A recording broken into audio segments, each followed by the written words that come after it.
Hello. Hello, hello, hello, hello, hello. Hello.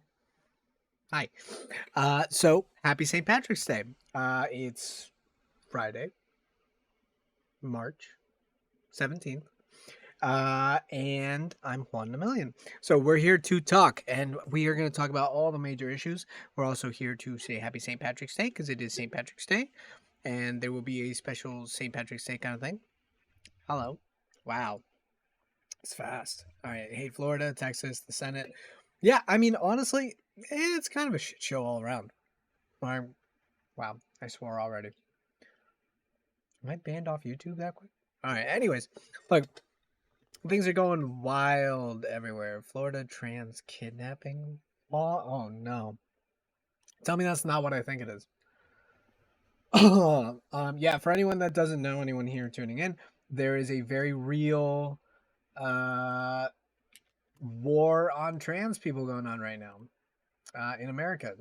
Yep, that's right. You heard me right. The freest country in the world, and there's a war on its own citizens because we find that to be fun. What is this? Legalized kidnapping by their parents? How does this work? To let parents take their child from their other parent. Oh no. Oh, that's scary. Oh, what is all this?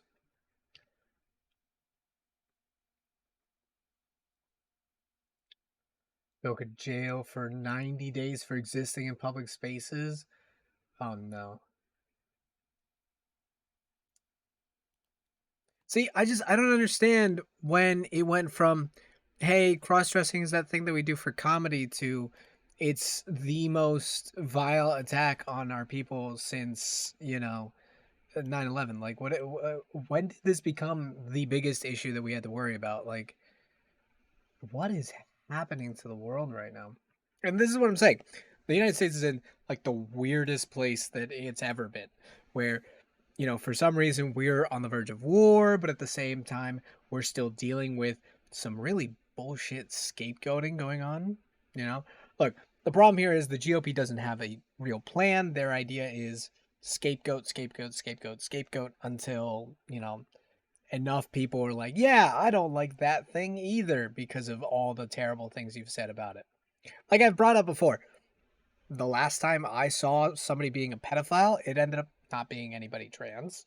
Um, Almost every time that a pedophile shows up in the news, it ends up being literally just projection. Like it's the same people that spend their entire time screaming about um, how these people are gonna abuse your kids, and then they just turn around and do it right there in front of you. What's this?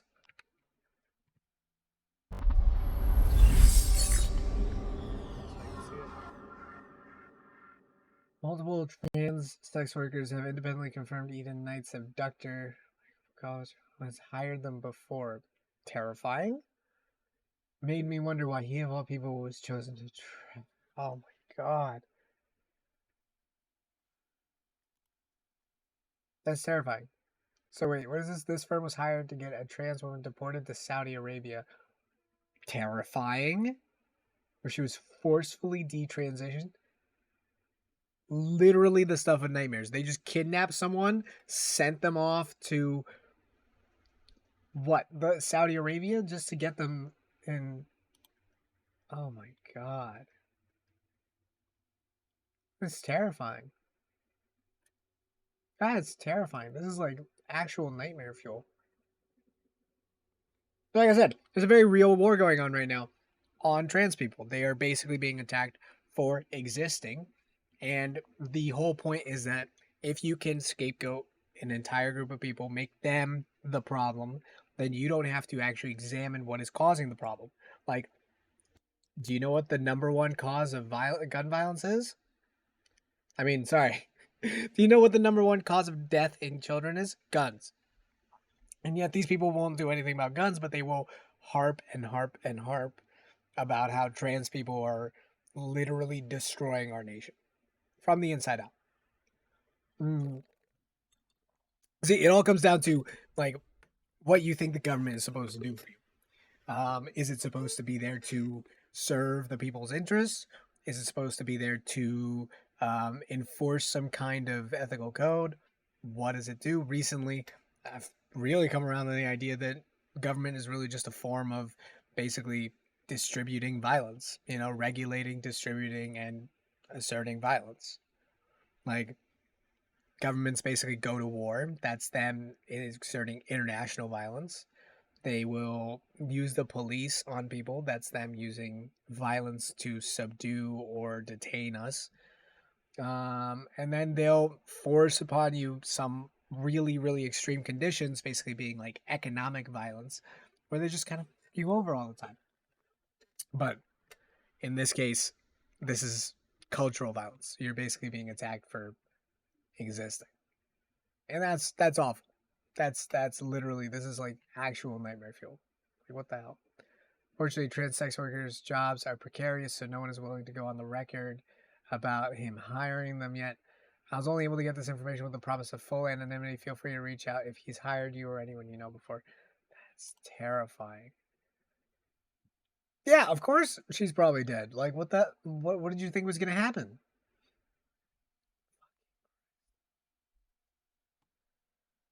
Oh, there's some actual monsters out there. And again, these are the same people that will like turn around and be like, "Oh, I have the moral high ground because I don't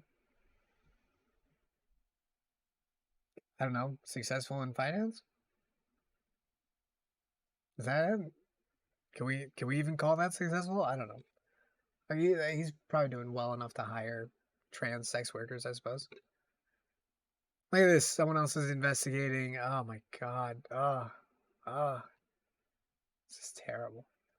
Anyways, let's move on to some fun stuff for a little bit. Let's get distracted for a little bit. We're gonna get into some heavy shit today, because of course we are. Everything is wild and crazy. So to start us off, here we go. Trump and Biden judge Obama's top 5 VTuber waifus. Let's do this. Hey, Obama, you ever watch VTubers? It's the new buzz, bozo. They seamlessly integrate both interactive and non-interactive modes of media. God, these are so good. By blending live chat input, live reactions, and choreographed scenarios, VTubing allows for you guys talking about that live anime boing boing? You might think that because that's all you watch, Sleepy Joe. It's the only thing that retains your attention for long enough that you don't go nighty-night. Barack, I know a man of culture when I see one. So spill these beans. Can you give us your VTuber top 5? I can do that. Yep. Although I actually only have a top 4, but I guess I can put Gur, Gogra. Never mind, the one that says A. She's my numero 5. You have no respect for a tier list, Barack. If you preface your choice with a lame excuse like this, you make it impossible to critique you, which should happen because Lord help me. This is the most vanilla normie. Attack on Titan is my favorite anime pick you could have come up with. You want me to take a look on stream or on my own? Has a more developed taste in VTuber. You can whisper it to me. Just take your L, Donald. I only have W's. Gura's better than your Oshi. The memes were good, and she makes fun Minecraft videos. But I need only one cutting board in my kitchen. Skill issue. And that's Shoto. Cutting boards? Booby Biden? Hold up. Gotta grab my What urban is dictionary. happening right now? I have whispers disabled. Joe, have I got something for you, my brusky? Oh, no, to fix that. Yeah, it's broski. My number 4 all-time favorite VTuber You can send it to me on Twitter. is none other than the anime waifu embodiment of Eminem and my dad. She's intelligent, a very capable artist in her own right, cool as heck, and works insanely hard. Are you straight up reading the wiki? And also, another HoloLive pick? The only good thing about her are the dad jokes, which bring a certain sophistication to an otherwise kiddie community. But besides this, the music is too emo, and Rap God is cringe. Now hold your horses, bucko. Maury looks amazing, raps amazing, and keeps everyone in chat sane and healthy. Tell him, Joe. Being emo is fine if it brings some healing to people in pain. That's right. Also, her bazongas are the original HoloLive draw. I don't know about that. And I might be old, but at least I remember Maury's impeccable Gap Moe. Gap Moe? Now you are making the Trumpster sleepy, Gap Joe. Moe, what is Gap happening? Moe, seen through rose-tinted glasses of old age, is the most boring argument for a VTuber imaginable. Here, I unblock Too bad, whispers. Donald. You can just whisper You it to asked me. for this list, so now you're getting it. I'm guessing the next will not be what you want to hear either. My number 3 VTuber is K-Sun. I didn't know I had that. I cannot Thank you believe this, for letting me Barack. know. I trusted you. I gave you a platform, and this is how you repay me. All right, guys, I'm done with your Okay, bickering. all right. So what's happening? I'm not listening anymore, and I'm moving to my number 2. The legendary Suisse. That's Yeah, What? what? that's not so bad at all, Barack. Sure, it's Really? Normie Hololive, but at least she's an amazing singer. Additionally, her Rags to Riches storyline is extremely relatable and is an example of a true Huh? lived American dream. She's from Japan, you know? How is rags Why to am I riches Biden in all relatable those? for you, Donald? Additionally, Barack, I would have loved to agree with you, but here I must draw the line. She's not even top 20, since instead of having many qualities, she has only No one. cap, Joe? She sings You well. are off base. Have you heard Stellar Whoa! Stellar? Have you seen her first take video? Mine's going nuts. I thought so. Yeah. Now I'm moving that's right. on to my number one VTuber. This one is a bit more obscure and lesser known. Okay, who is it? Good. Finally, a non-normie pick. Oh, I'm titillated, Barack. Well then, can I have a drum roll, please? My favorite VTuber is Gorilla. Do you bozos even know this magical tinkering gorilla? Ape shits for life, baby. I cannot believe this. What She is is this? amazing. I'm an ape shit too. Barack, you just saved your list, buddy. What Oh shit, she's live. Let's watch her, Broskis. Heck yeah. the hell? My anime titties don't jiggle jiggle, they fold. God damn it. That's too great. That's too good. Okay, yeah. So, in French President Emmanuel Macron's government. other news, let me just try to finish up some of this pizza. Did I close this out? I gotta make sure that I keep this going. Right. So, in other news, there's been a lot of stuff going down. All right. There's been a lot of stuff going down this week. Actually, I think protests might actually be erupting in France. That might be what we're about to watch here. But real quick, I'm gonna just close all this out. Shunk sent you a test. Oh, thank you. I'm gonna read this later though. I don't think this is a good idea to read on stream. Right now. Oh, that's not too long though. All right. But yeah, I don't think this is a good idea to read it on stream, but it does look good.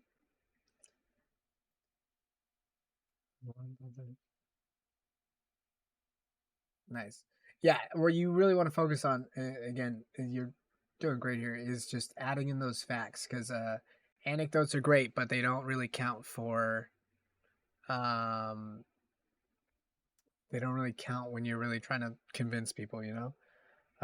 But having dates, figures, like I see here that you've got like percentages, about 1.6 million. Yeah. Yeah, again.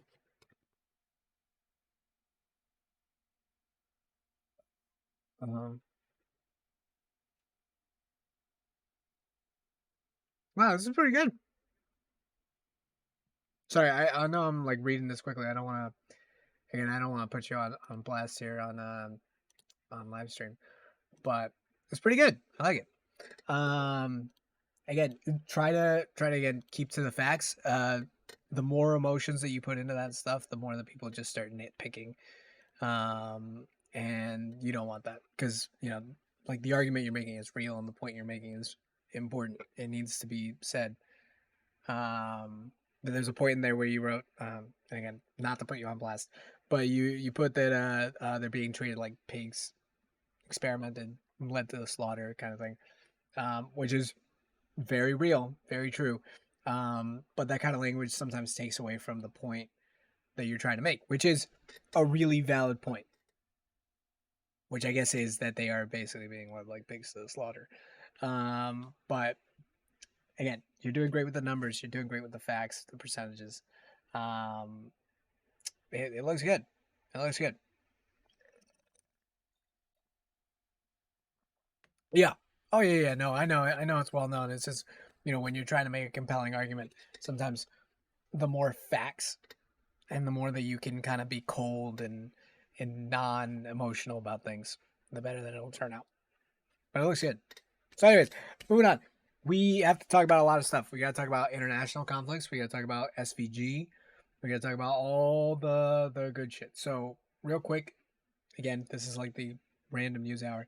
France has been debating whether it's going to raise its retirement age from 62 to 64. Change of 2 years, but that's a fair percentage of the population that's basically being forced to wait on their retirement, change their plans. There's all these people that have basically been promised one system and received another.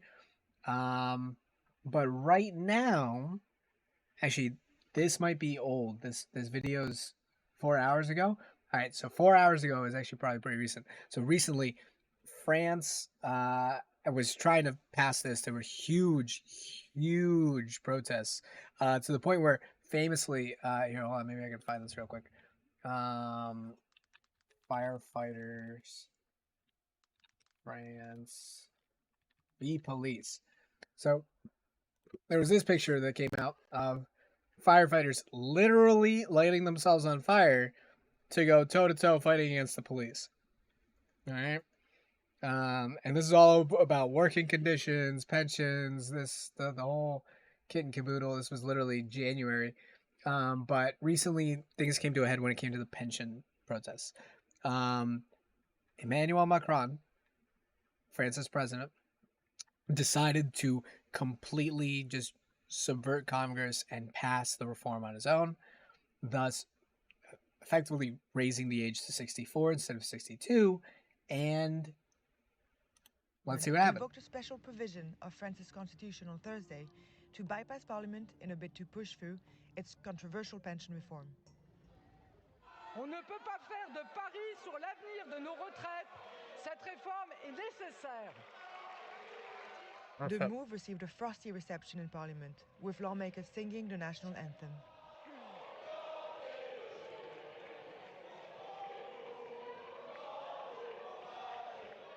The use of Article 49 of the French Constitution allows the Macron government to avoid a parliamentary vote on the bill, which proposes raising the retirement age.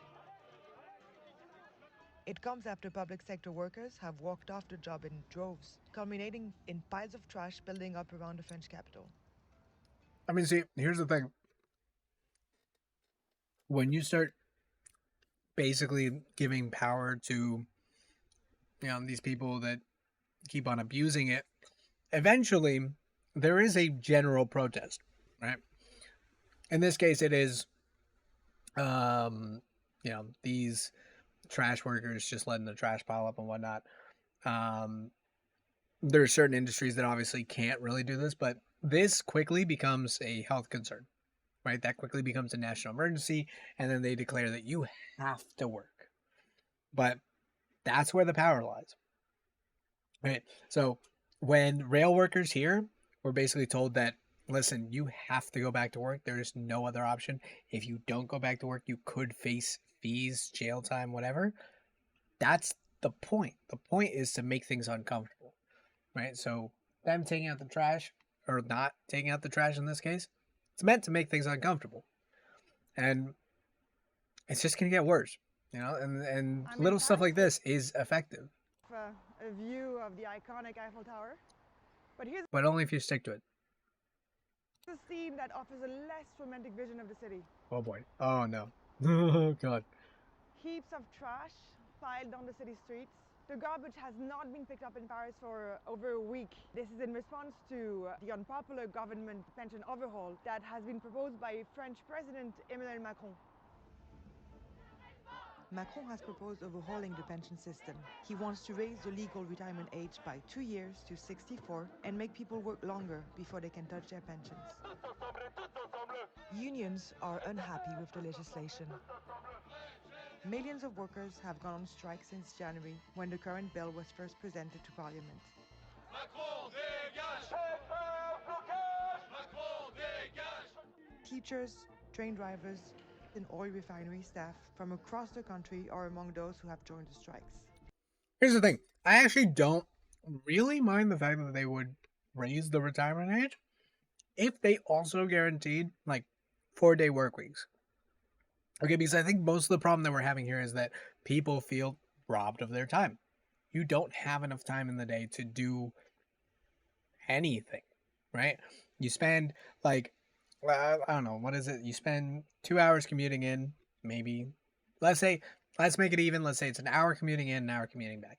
All right, so you also need an hour before that to get ready for work. So that's, let's say you wake up at 7 a.m., by 9 a.m. you're at work, right? And all that time's not really free time because you got to spend it getting ready and then commuting in. So, boom, boom, boom. Then 9 to 5, 9 to 3. Let's try to be generous here. 9 to 3, 9 to 5. You are, working all that time. Now you need an hour to commute back. Now it's 6 o'clock. Then you got to make dinner, or you order dinner. But either way, it's going to take about an hour. So now it's about 7 o'clock. Hopefully you're done eating. And then there's maybe a few hours to go before you should go to sleep because the next day's going to be hard. So what do you got? 7 to 10, maybe? So if we have an extra day, good working conditions, stuff like that, that's how you avoid this kind of stuff. And then, I don't think people would mind working a little later because, again, all of our life expectancy is moving up a little bit. But the point is these people work hard and then they expect to be able to relax in a state of retirement, being able to just, be taken care of for a little bit and just relax and do the things they want to do. Basically, retirement is socialism. That's what they want. They want socialism, and they said, I worked for it, so it's my turn for the socialism. And now you're saying you got to wait a little more. You're not ready for the socialism.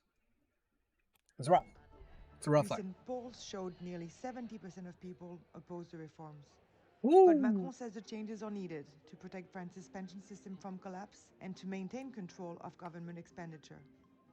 He has pledged to boost military spending You might not and be wants wrong. to bring the national deficit back in line with the European Union's targets.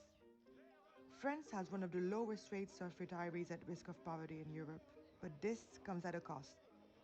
France spends close to 15% of its economic output on pensions.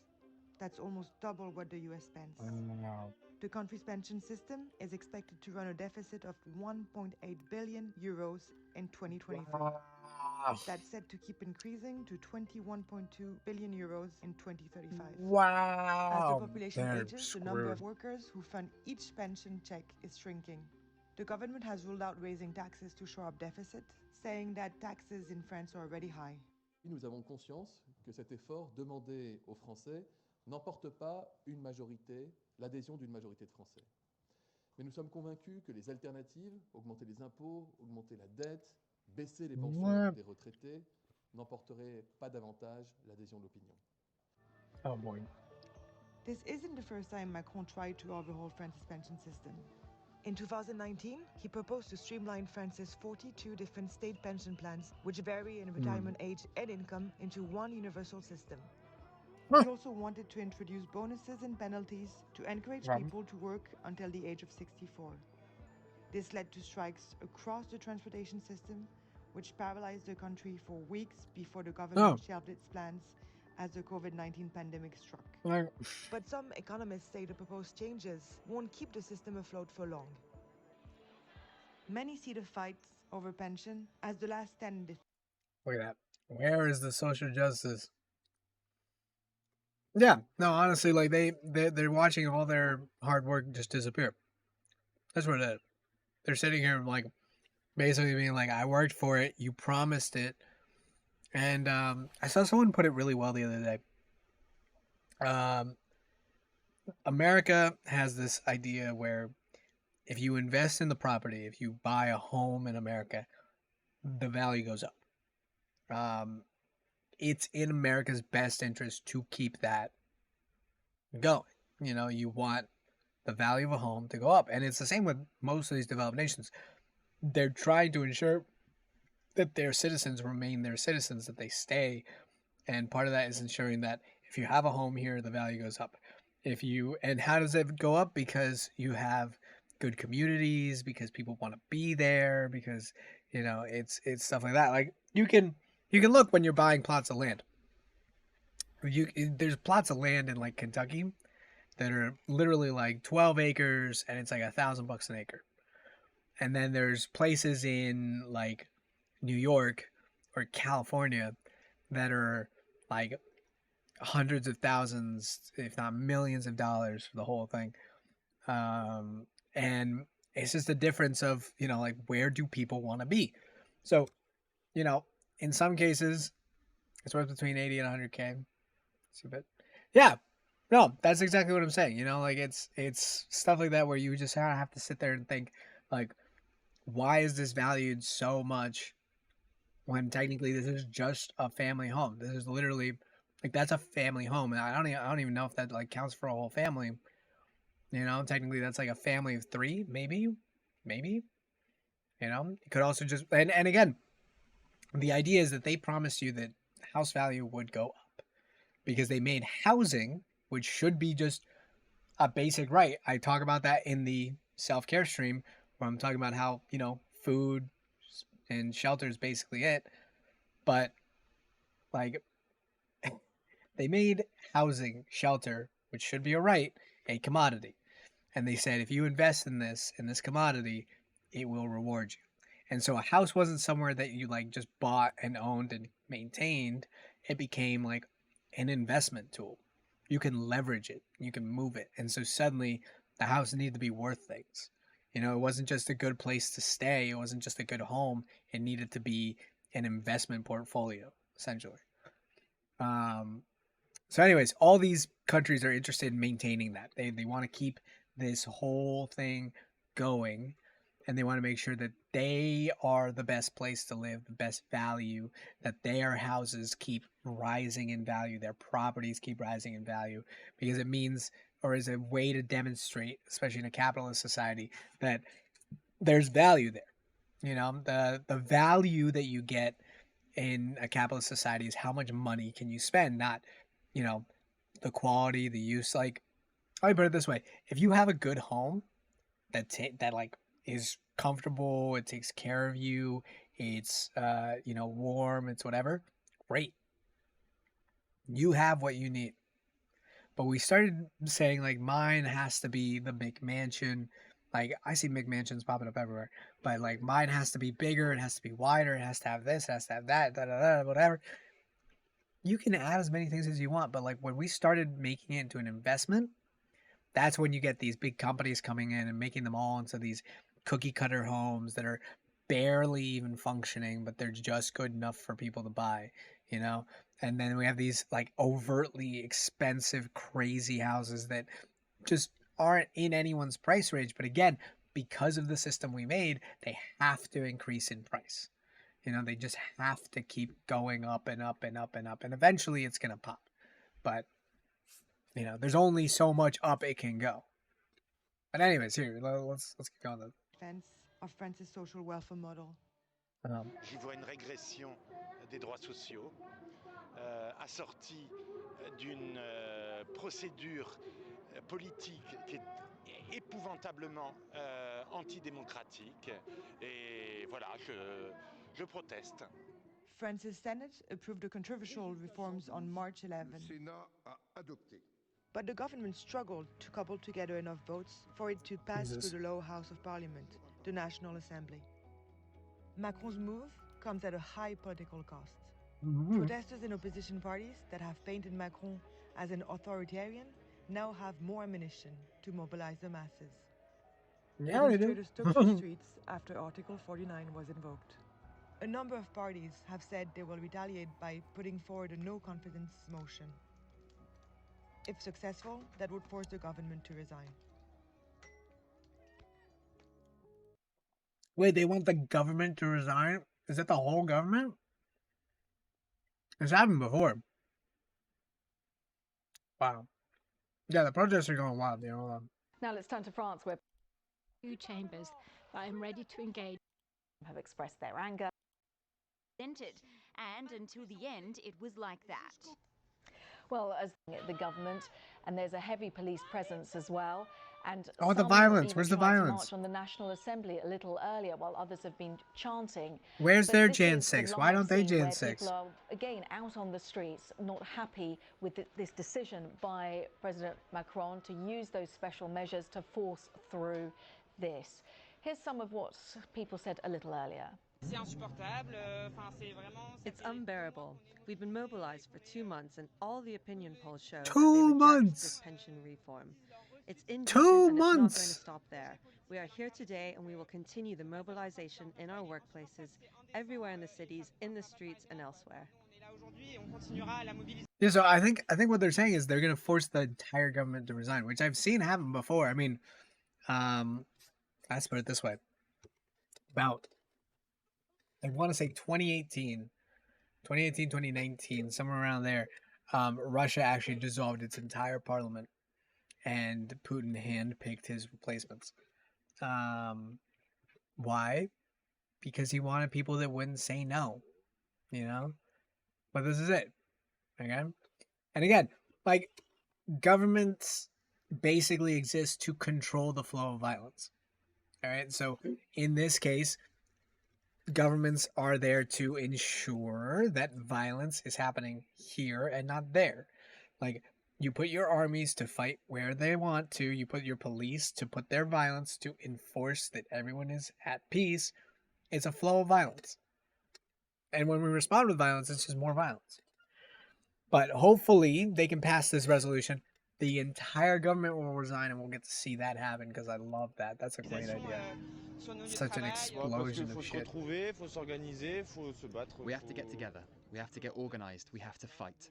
We have to make a mess. As some people say, block everything. Take action, and in any case, what is certain is that we have to go beyond the modes of operation which have... Yeah, the French will protest like crazy. Like, I don't know if you guys remember, but the French were basically standing out in like yellow jackets and just walking around blocking traffic for months. But anyways, yeah, so France is having a time trying to figure out how to maintain the social contract, which is we've talked about before, but basically it's where the government promises to take care of its people as long as the people take care of the government. You know, so if, as long as the people are contributing taxes, then the taxes are meant to take care of the people. Yes, I do have all those Twitter links you sent. Yeah. But we are going to move on. We're going to move on to not Silicon Valley. Whoops. Nope, we're not there yet. Ron DeSantis suffers blow as court rejects dystopian anti-woke law. Hold on. Nope, I don't want to listen to it there. I want to listen to it here. Oh, is this just going to be the thing? All right. So, a federal court in Florida dealt DeSantis a terrible blow by refusing to block an injunction against part of his Stop Woke Act. Now, again, I think I've talked about it before, but woke is essentially just a way of Republicans saying, this is against the things I like, and thus it should not be here. But they decided that they weren't going to block this. They said this is going to be fine. There's no problem here.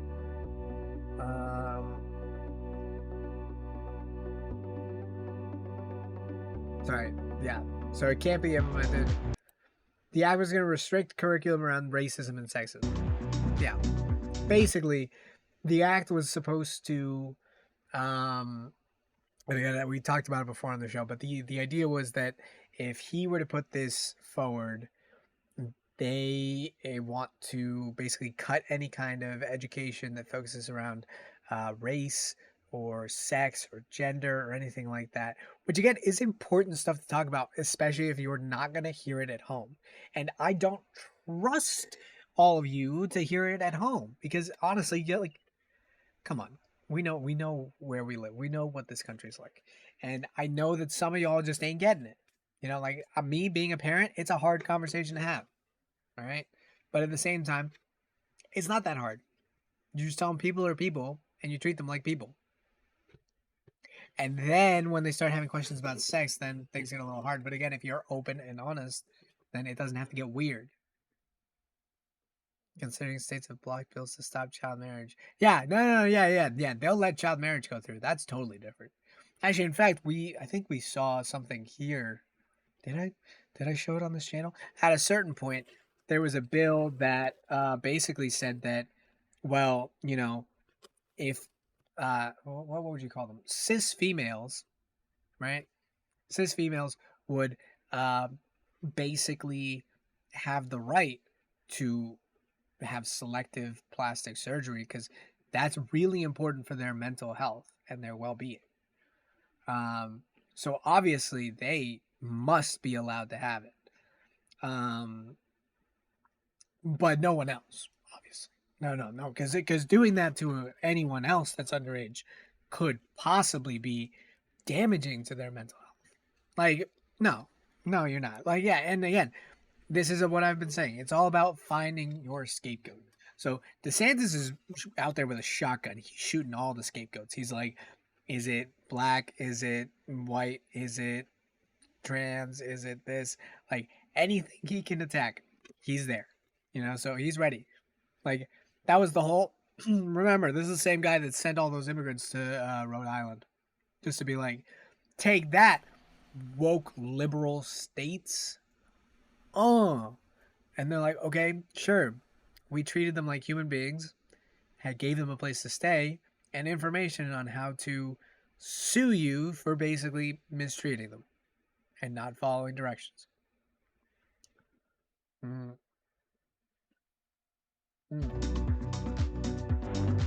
What's this? Deny rule on the merits of our appeal.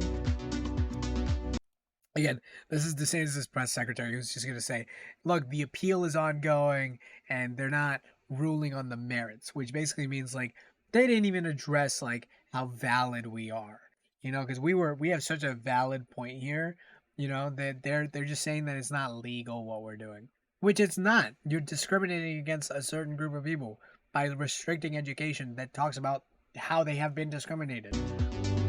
Oh my God.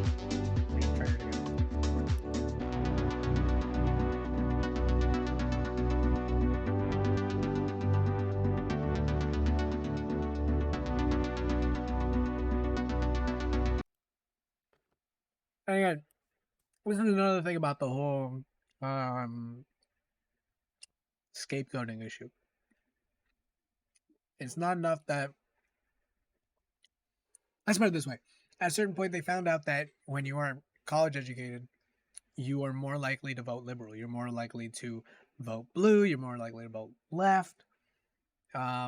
People took that to mean that there was an elite class that somehow going to university or doing this whatever meant that you were indoctrinated into the the woke culture of the left or whatever it is. Or again, it could be that the education that was provided for them helped to educate and have them learn and think critically, and they can spot this kind of bullshit a mile away. Like, again, they were talking about how professors have academic freedom, right? What the right wants to do is they want to scapegoat teachers, essentially, saying that teachers aren't just trying to teach your children, they're also guiding them. They're also going to raise them into being tiny little Antifa soldiers, and they'll come and they'll, I don't know, raid your retirement accounts and ruin your golf courts. I don't know what I'm talking about.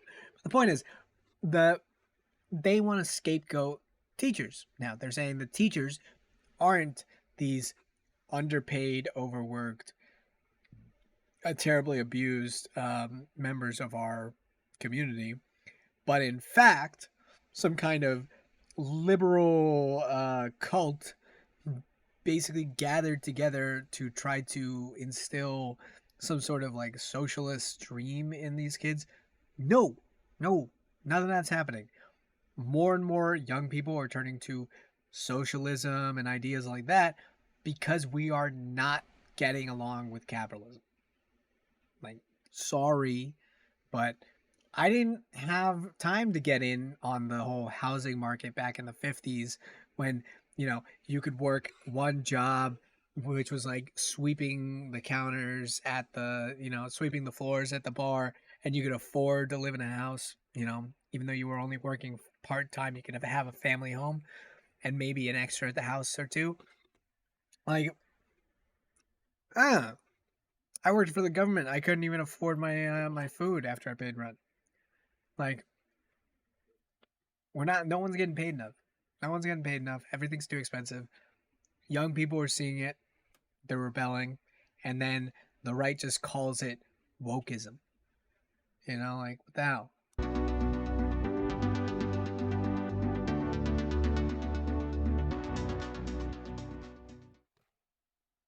Whoa. Ve más rápido con Fiverr. All right. So anyways, Yeah, the court literally called it dystopian. Said you're actually nuts. I can't believe that you're gonna do that. Lots of fun for DeSantis.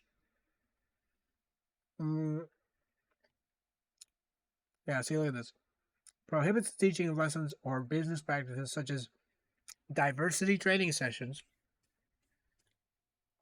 which again I've kind of talked about before, but they're really important because they kind of sit you down and they teach you, like, look at different things like that, which can make people feel guilt, anguish, or other forms of psychological distress because of historic wrongs due to their race, sex, or national origin. Oh, boo-hoo! Oh, boo-hoo, I'm a white male, and I'm being called out because my ancestors were terrible people, and suddenly I feel like that makes me a terrible person. No one gives a shit. Oh my god. Alright, what? You wanted me to check out the rest of these Twitter links? Alright, let's see.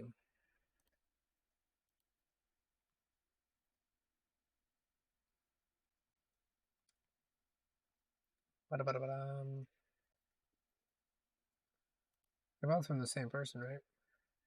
Texas introduced SB 1690. Oh, wow, okay.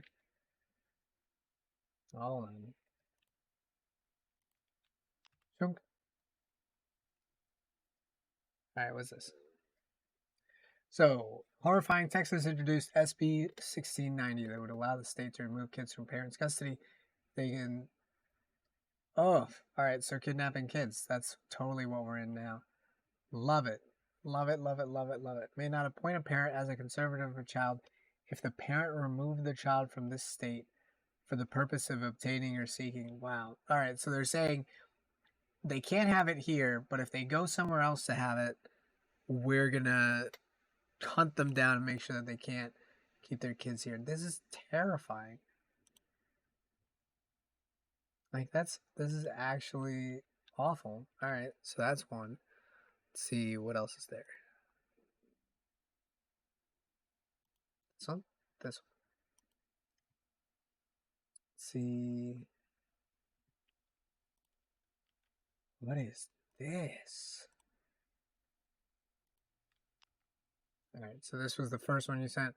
HB 4129 would charge trans people and drag performers with a felony if they were viewed in a public space. Oh, but they can carry guns everywhere they want and freely open carry, but I can't wear a dress. Is that it? Well, they are incredibly, hey, self-report here. They're very liberating. It's nice. You should try it sometimes. It's nice to just kind of let everything breathe. Like, these fucking psychos are just out here hunting for anything they can.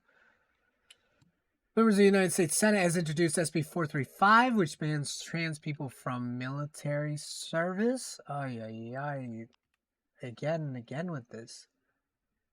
People are insane. People who identify as Sikh or have undergone gender transition are disqualified. Like, for what? People who identify as transgender without a history or diagnosis of gender dysphoria in their biological sex. All right, so they can do it as long as they don't actually be true to themselves.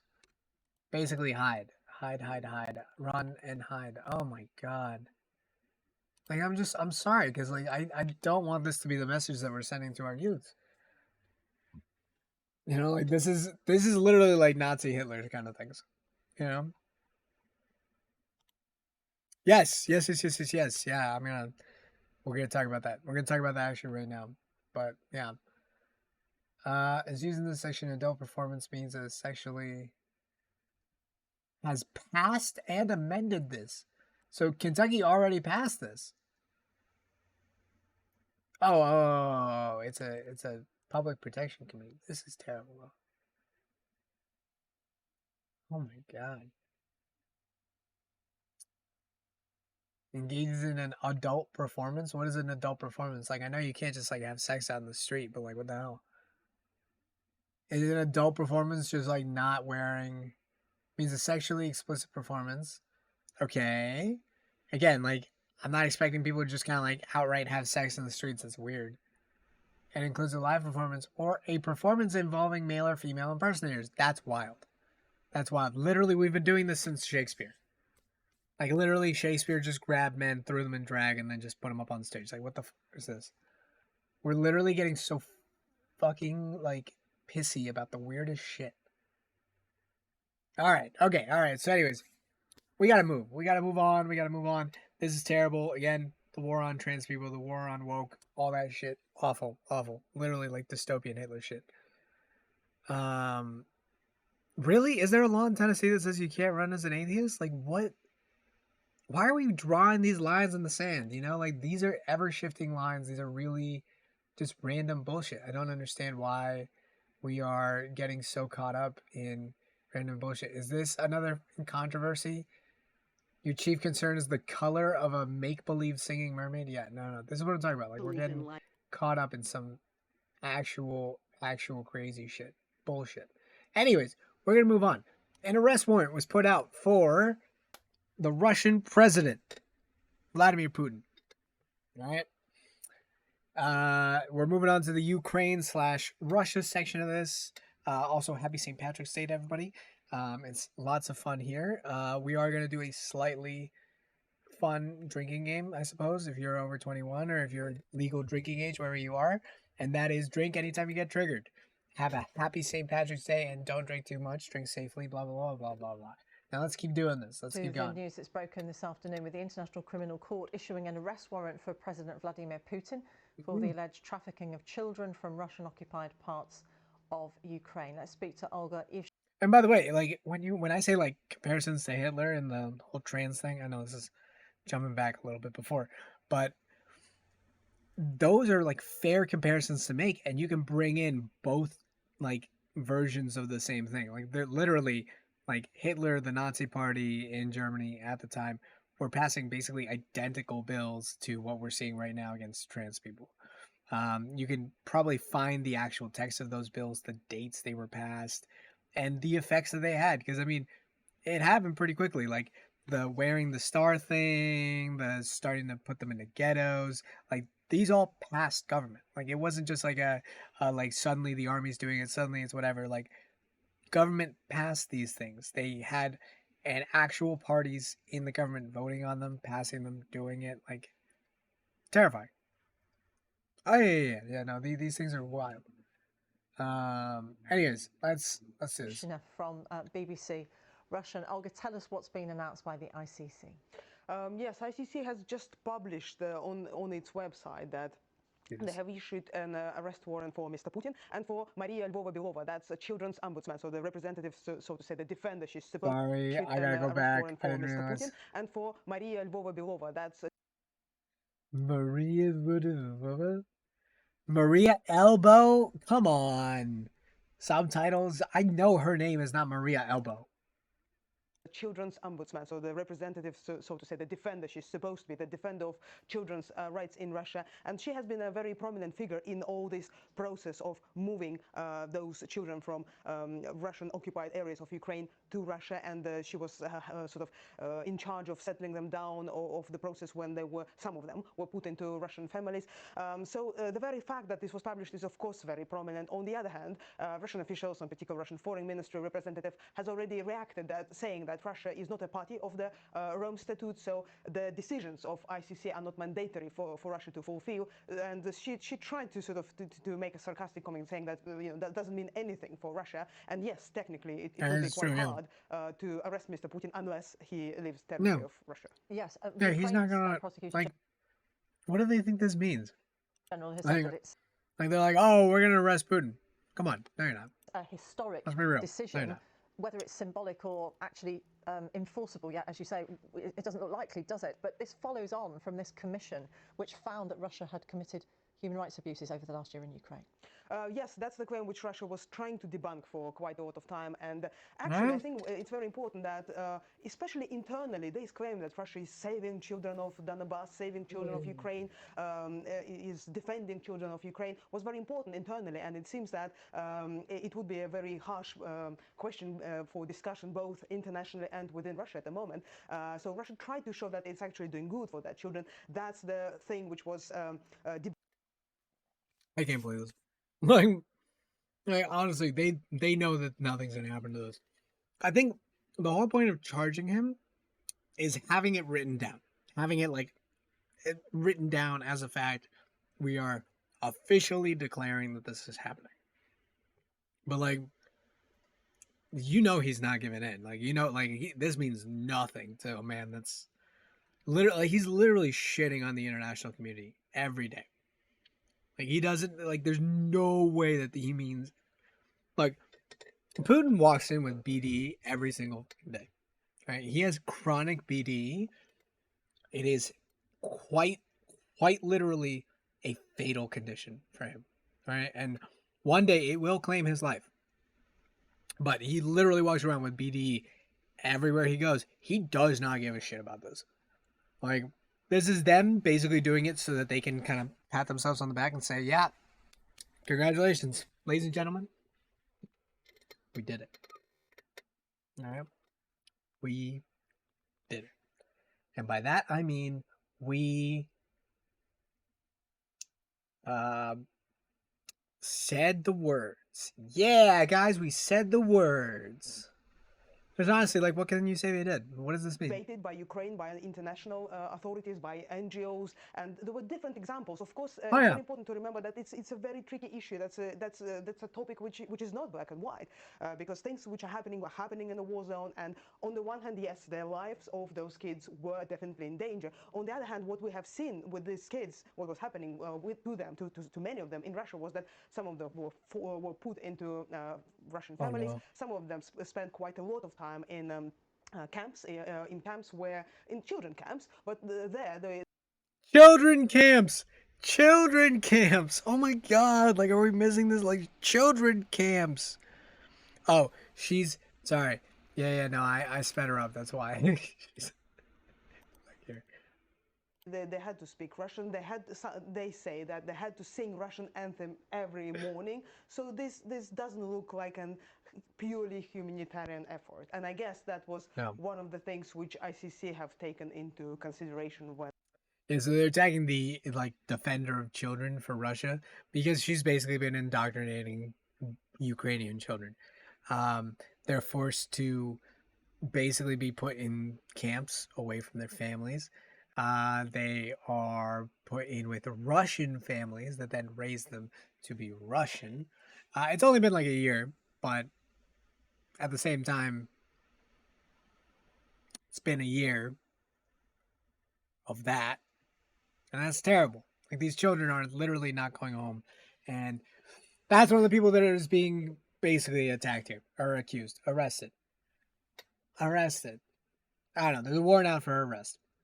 But again, these systems are made to protect these people, right? So it's not suddenly because Putin is being put under arrest or, there's an arrest warrant out for him that suddenly police are going to show up and put him in jail, right? No one's showing up there. No one's going there to put him in jail. His army's not turning on him. His police isn't turning on him. Their police isn't turning out. None of this is happening. All right. So, again, here we are. We're in this area. Preparing for such a decision. Olga Ivshina from BBC Russian. Thank you very much. Thanks. Let's speak to our diplomatic correspondent, James Landale. He's in the BBC Russia. Is how did you say all that? Capital, Kiev. How significant is this, James, when the Russian Foreign Ministry have been very quick to point out that they're not a member of the statute that underpins the international criminal? Again, this is the same position that Russia took during World War II. They said, we didn't sign the conventions. They were we didn't sign the Geneva Conventions, so they don't apply to us, so we don't care. We're not going to follow them. And then, you know what happened? Germany took that as an invitation to put them into their camps and said, you are not going to the POW camp, you're going to the Holocaust camp. I know they didn't call it the Holocaust camp, but you get what I mean. Like, when you choose not to participate in these things, you suffer because of it. So what they're saying is, we're not even like a member of this thing, so your laws don't even apply here. Yeah. Oh, yeah. No, this is going to be a long, drawn-out process. If they really want to arrest Putin, it's either going to have to be from the inside. There's going to have to be some kind of change in power, which is the goal, by the way. The United States has even admitted this. The goal is to create regime change from the inside. The goal is to put so much pressure on Russia that they realize that maintaining him as a leader is just not a viable way forward. The question is, can Putin, with his influence, literally push past that and make that into something else, right? But if we do that, and we're risking like open war with all of Russia, and that's exactly the other thing, that if we do like a violent SEAL Team 6 kind of thing, that's basically saying Putin was right, and now he has become a martyr for the Russian people, and it becomes a way to like motivate everybody into saying, see, the West was never going to let us have our way. Which is also true, by the way. Like, the West has also done lots of fucked up shit. I mean, if you look at South America, Central America, any time in the last, like, 100 years, the United States has been there basically just rubbing elbows and causing problems. Right? Like, let's put it this way. I often talk about Colombia being one of the, I talk about it being a good country, a great country, da-da-da-da-da. I underplay some of the cocaine and the narco trafficking and the paramilitary groups, the open civil war rebellion kind of era, all that stuff. But it was a rough time. It was a really hard time. In the middle of all of that hard times, the United Fruit Company, which some of you might recognize today after they rebranded as Chiquita Bonita, caused the banana massacres, which we're not going to get into right now, but they were atrocities.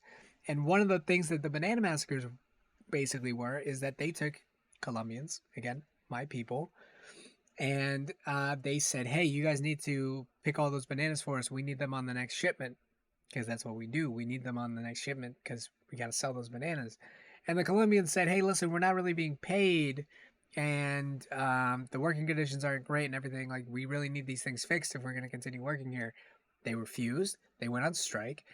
The business owners of the United Fruit Company reached out to the United States government, who then put pressure on the Colombian government to fix it at all costs. And then they responded by sending armed, basically the army, but police officers with heavy military support. And then they massacred those workers. Some of them survived because, again, somebody had to work the next day. But the point is, capitalism, the West, enforces violence to make sure that it is able to produce the things it produces. And they do that on a global scale. So capitalism, the West, is not totally free of guilt, right? But murdering Putin with SEAL Team 6 or anything else like that, without basically going through all the hoops and doing all the hard work to basically show all the Russians that he is not the greatest person, and again, that's hard considering he controls all the media, is basically inviting them to martyr him and say that it's all because of the West continuing their cycle of violence, and blah, blah, blah, blah, blah, et cetera, et cetera, et cetera. It's a tricky place to be in. But this International Criminal Court, nice. It's a good start, but again, it's basically just like they're just putting it on paper.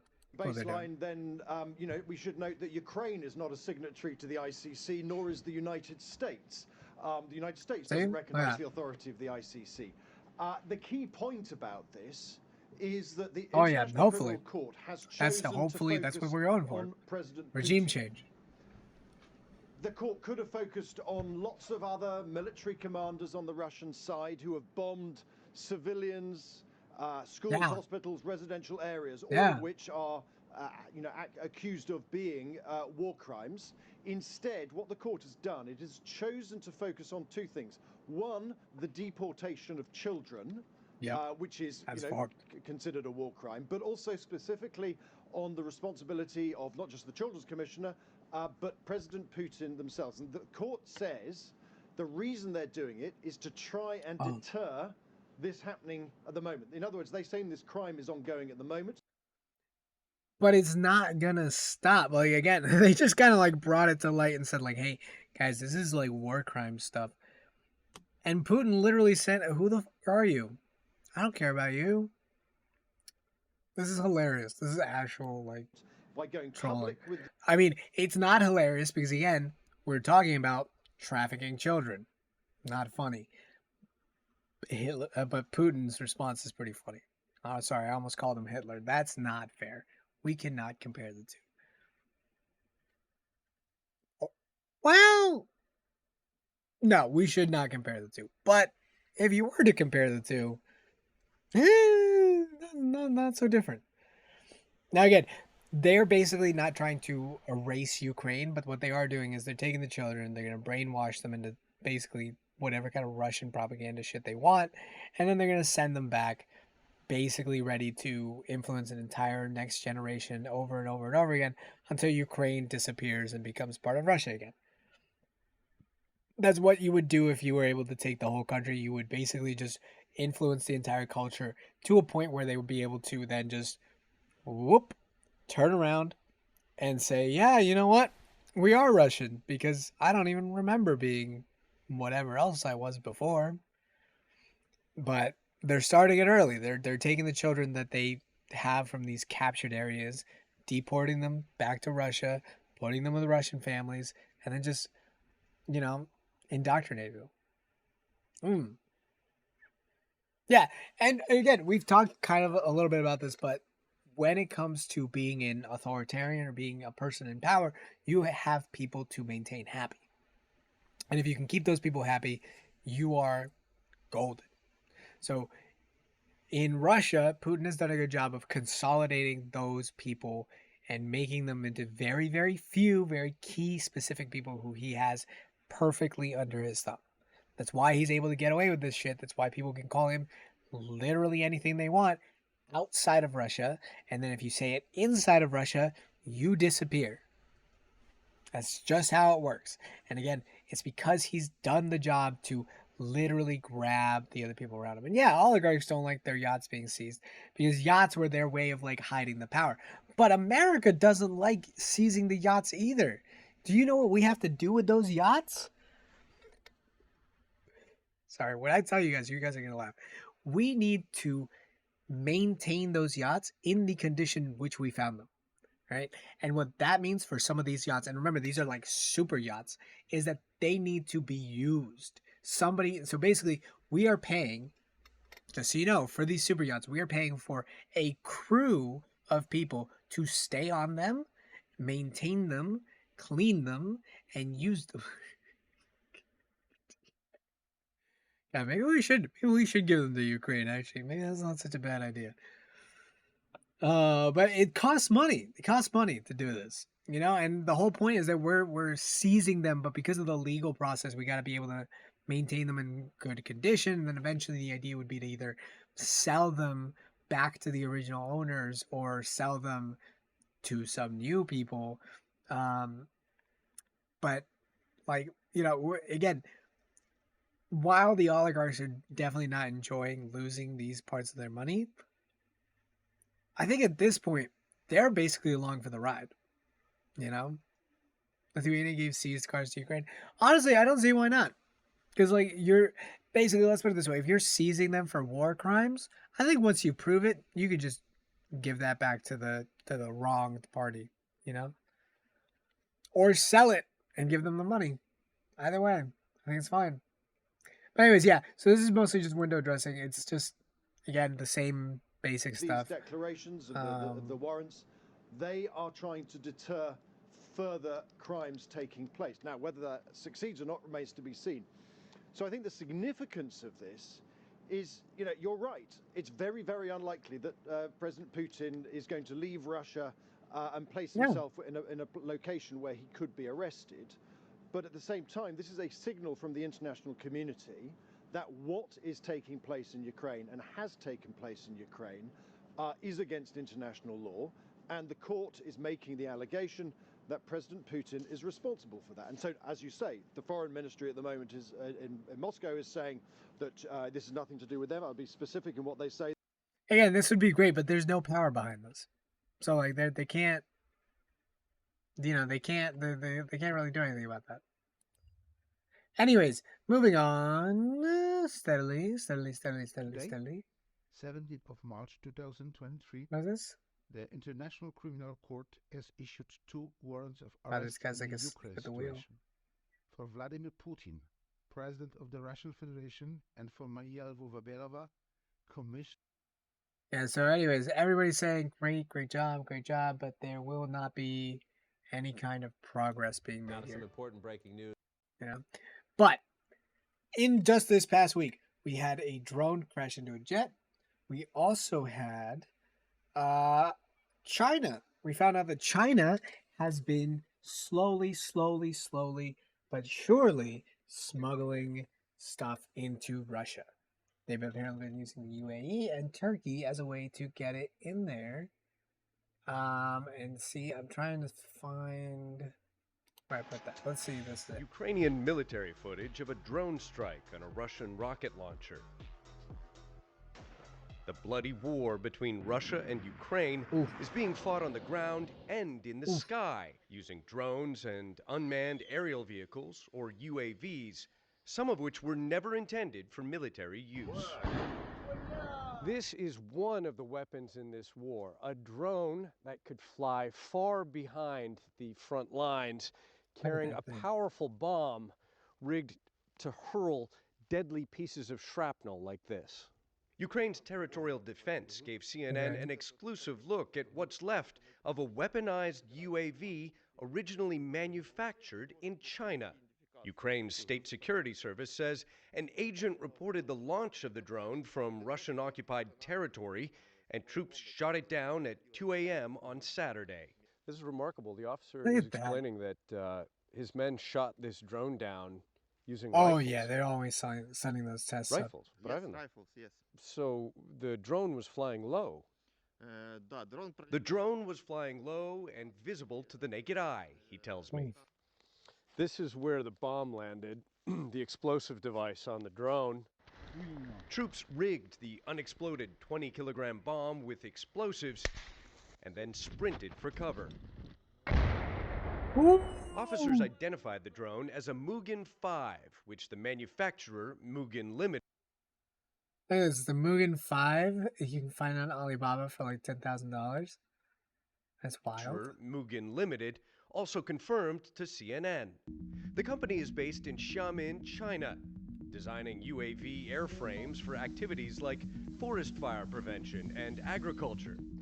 Mugen drones have been available for sale on Chinese online marketplaces like Alibaba and Taobao for up to around $15,000, prompting some tech bloggers to give it the nickname the Alibaba drone.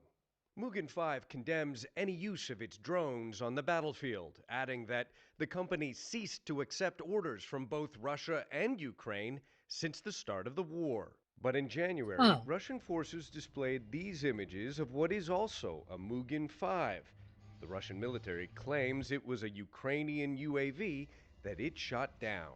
Drone expert Chris Lincoln-Jones calls these militarized UAVs dumb bombs. This particular drone that we've been looking at would be much more effective if it had a decent camera in it. The former British Army officer who specialized in drone warfare says he expected more from a military superpower like Russia. This seems to be a very sort of crude, unsophisticated, not very technologically advanced way of...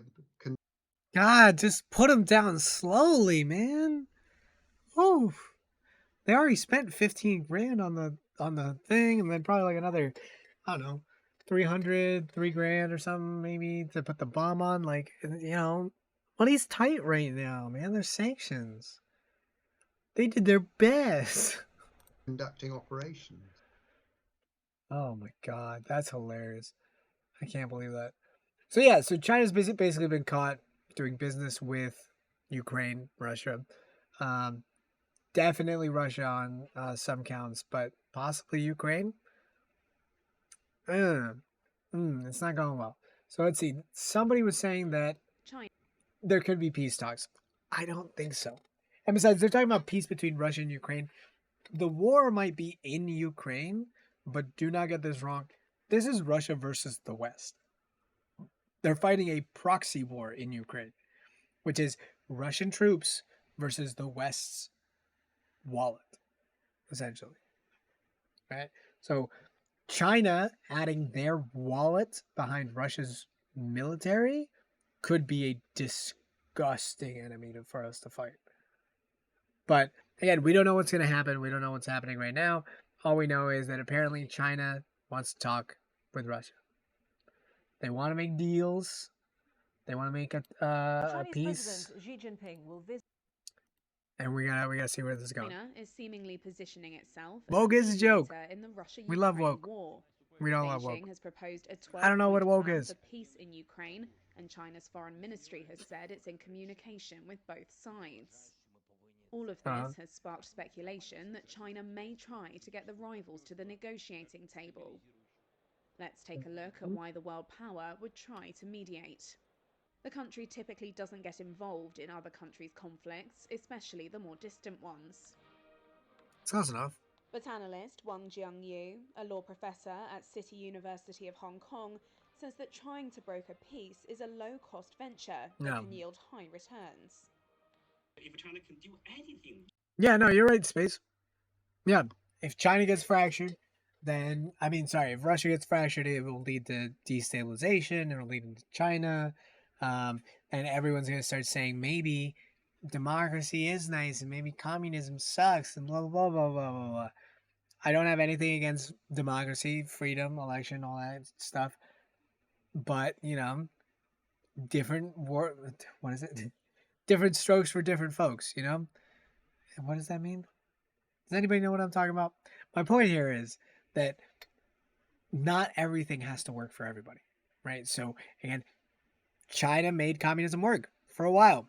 I don't think it's going to work for much longer, but hey, it worked for a while, right? Russia made communism work for a while. Russia made communism work for a long time. It's not working now. But the point is, it's about how they can maintain those keys to power, right? China, Russia, Korea, unite. Hey, you got to do what you got to do, right? So, honestly, the scariest thing would be to see China join Russia. Because China's wallet, Russia's army, makes a problem, right? But again, if we keep antagonizing them like we've been covering on this channel, it's not hard to see why they could become allies, enemies, exactly like you're saying, Ninja. Given the slightest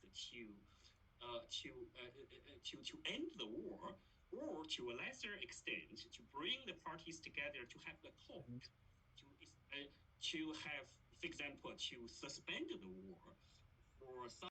See, I think when you think of a government could also be considered like a business, right? Like what they sell is their output, what they receive, their input, its taxes, all that stuff. China and Russia have already been training together and stuff like that. Although hopefully they're just doing that for, the political theater that is being allied with the countries closest to you. Like, we wouldn't want to make enemies of Canada and Mexico because, again, they could just fuck us over real easily. Like, Mexico, if we fuck them over, they'll stop trying to, do any kind of immigration control or any kind of, drug enforcement like we've been paying them to do. Speaking of which, the person that we were paying to do that, FBI's, like Mexico's version of the FBI's top person, ended up working for the cartels. Like, oh, you can't make this shit up. Anyways, sorry. Totally different rant. My bad. My point is, China, Russia, definitely working together. But China needs to keep the business running, right? And what is China's output? They are the world's factory. Their output is everything. What is America's output? Guns and violence. We are the world's police, and we are also the world's gun sellers. That's what we do. We sell guns. That's why we have more than everybody else. That's why we keep on fueling all the guns, because again, that's our business. It would be bad for business not to have guns, right? So what we gotta keep doing. Actually, Mexico's unions are getting stronger and stronger every day. Mexico has better unions at this point than the U.S. does, so it's not so much slave labor that much anymore. It's still not great, but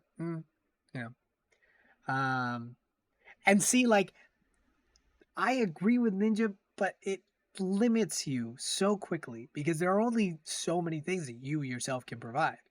At a certain point, you do have to rely on others. Maybe not entirely, obviously, but there are certain things that you just can't find everywhere, right?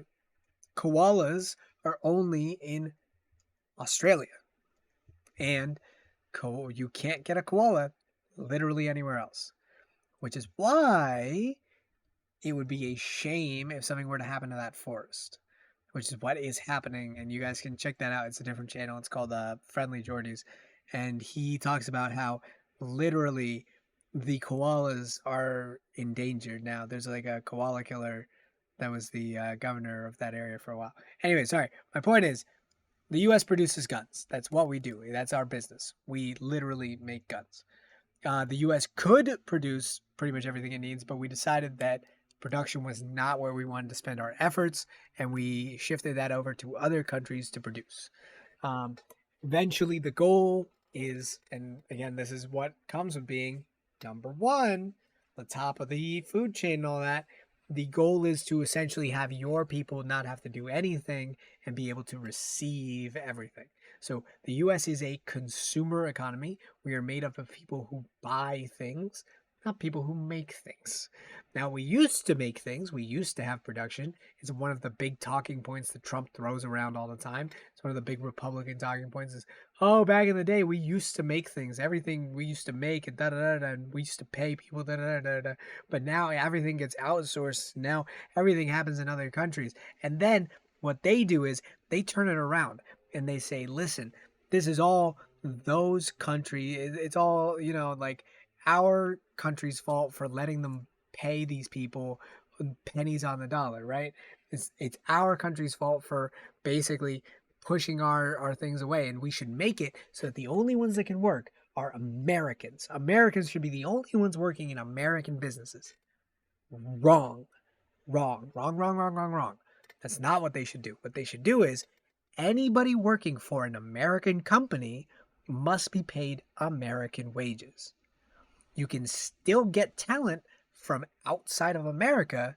They just need to be paid in American wages. That way, you don't outsource because it is cheaper to do it in India or wherever you're outsourcing to. Again, we outsource a lot of shit. But you're not outsourcing because it's cheaper to do it elsewhere because you will get fined for not paying them American salaries. Instead, you could outsource because there is genuine talent left outside of America. Again, like it's not like, again, not every job can be outsourced. There are certain things that need to be done here. But if we outsource not because, it's cheaper, but because there's a genuine talent that we're seeking, we can learn how to nurture that here, and then we encourage job growth everywhere. But again, we're not going to force them to do that because that's against the interest of the elite, the interest of the powerful, which is the problem that we have. Environmental regulations. Oh, yeah, there's regulations everywhere, and people just skirt that shit all the time. And they're ready, like the lobbyists are ready to rip down regulations left and right. And they say that, oh, it's just too much. How are we going to possibly do this with all these regulations? It's one of the regulations that really pisses me off. And we're getting a little distracted. Let's go to Discord. One of the regulations that really pisses me off, or one of the things that really pisses me off about companies, is that there was a time when everything came in glass bottles. There was a milkman who came to your door with milk. Okay? A time like that existed. We got rid of that. Okay, it's gone. There's no more milkman. Right? He's not coming back. And you know what really bothers me about that? that you know why he doesn't come back anymore? Because we shifted to plastic. And you know why we shifted to plastic? Because companies found it too expensive for them to go up to these places and collect the glass later. See, what used to happen is you would get your carbonated beverage, your maybe possibly alcoholic beverages, you'd get your milk, you get your whatever, and they'd all come in handy dandy glass, right? It was a lovely time. Then when you were done drinking said alcoholic beverage, you would leave it not in the trash, just kind of back at the store. And then they would retrieve all those things, they would clean them, they would recycle them, and they would basically push them back out full of new carbonated juiciness, whatever it was. Or, like we were talking about earlier, the milkman, who would come back with fresh milk bottles, right? Those milk bottles weren't fresh every time. He was literally taking them back, washing them, filling them up with milk, bringing them back here. All right. But companies said it's too expensive for us to have some kind of collection system where we go, we get glass and we take that glass and we clean it and then we fill it and then we put it back out there. Like, that's just too expensive. So let's shift to plastic, because if we use single-use plastic, then basically people get it, they drink it, throw it away. We don't think about it anymore. It's gone. Done. People loved it. They went with it. Great job. Then it started coming out that plastic is really, really bad for the environment. Plastic doesn't break down really easily. And when it does, it starts leaking into the water and leaving little bits of microplastic, which, by the way, is now in 99% of Americans. Hello, it's in your blood right now. Yeah, you. I'm talking to you. It's right there, flowing through your veins. Anyways, it's really bad for you. So what did the companies do? The companies that decided to make this business switch, which again, they already had a solution for, which was just going back to glass. They said, you know what we should do? People love triangles. So what if we tell them that what they need to do is reduce, reuse, and recycle? And they came up with the fucking triangle. This is all true, by the way. The companies that basically sell you all this plastic came up with the recycling triangle and told everybody that now it's your job to take my trash and turn it into your recycling, right? So they decided not to ever go back to the glass system. Again, the one that I'm talking about, where they used to literally collect the glass from you and then clean up and then push it back out. They decided, fuck that, throw it all out. And instead, we are going to go with this single-use thing. And then we'll just push the burden of cleaning up after ourselves onto the consumer. And so now we all have this guilt complex that we fucked up the rivers and that we fucked up the oceans and that there's plastic garbage islands literally floating out in the ocean. We're all like, oh my God, that's all my fault for being a horrible, shitty human being, when actually these companies have been producing these things when they easily could have put this in glass. And sure, I know glass might not be the safest in all situations. I have a child. I know that glass is not perfect, but you were made to feel like an asshole for something that a company did and then just forced you to take responsibility for. It's just dumb. Sorry. Anyways, we went on to that rant for a little while. China. These are terrible. Hold on. Let's see. What is this Nord Stream thing? The Baltic Sea flared up after explosions on the Nord Stream gas pipelines in September 2022. The incident prompted several international investigations. Western officials initially accused Russia of sabotage, and Moscow denied this. Now, more details of the probes are starting to emerge. Yeah, The what's German up? prosecutor announced that they had searched a rental yacht that was possibly linked to the attack on the pipelines. They also said a pro-Ukrainian group may have been responsible, but Ukrainian officials denied any A pro-Ukrainian group might have been responsible for the Nord pipeline explosion. Wow. Wow, the Nord Stream pipeline was blown up by a pro-Ukrainian group. Guys, this is like hard-hitting journalism here. Wow. That's amazing. How did they ever find that out? Man, these people were working overtime. Explosions that hit one of Europe's most important pipelines. The Nord Stream and Nord Stream 2 pipelines were built to transfer gas from Russia to Europe. But Russian gas giant Gazprom stopped deliveries through Nord Stream in August 2022, saying the pipes needed repairs. Okay. Nord Stream 2 was built but wasn't up and running yet because Germany stopped its certification just before Russia's invasion of Ukraine. Then, in September 2022, the pipelines were damaged in explosions. Germany, Sweden, and Denmark, the three countries closest to the incident, launched separate investigations into the cause. Early findings said the blasts were deliberate and caused leaks in 4 places. And the investigations looked at the possibility of Russia as the instigator. Moscow has repeatedly denied any involvement. So again, this would really be a right up Russia's alley. Russia could totally just bomb those pipelines, say that it was one of these countries, doesn't really matter which one, and start a war. That's just easy as that. At this point, I'm not really sure he cares anymore. He's kind of unhinged. In early March, German prosecutors said that 2 months earlier, investigators searched a yacht and found traces of explosives on board. We managed to locate it in the north of Germany. It's a very beautiful, white, sleek leisure boat that has 5 cabins and can comfortably sleep 11 people. Investigators believe the vessel set sail from a port in northern Germany on September 6th. Around September the 7th, it made a pit stop in Wiek on the island of Rügen, also in northern Germany. There, I think part of the crew came on board and they loaded the boat with food and other provisions. And then from then, there's a bit of a gap, and then the boat reemerges on the 16th of September on the Danish island of Christiansø, which is close to the area where the Nord Stream pipelines were attacked. German officials said a group of people rented the boat. Some of them presented Ukrainian passports that may have been forged. Wow. All right, so really we just have no idea is what this is going to sell up to. How long has it been from 4 days ago, and this happened last September? We literally have no idea. We're like 6 months out. What we don't know, however, is who these people were, what is exactly their relationship to Ukraine, if they were Ukrainians, and whether or not they have any relationship to the Ukrainian government or any kind of formal authority. Ukrainian officials denied any involvement. Western nations rejected its request to join their investigations.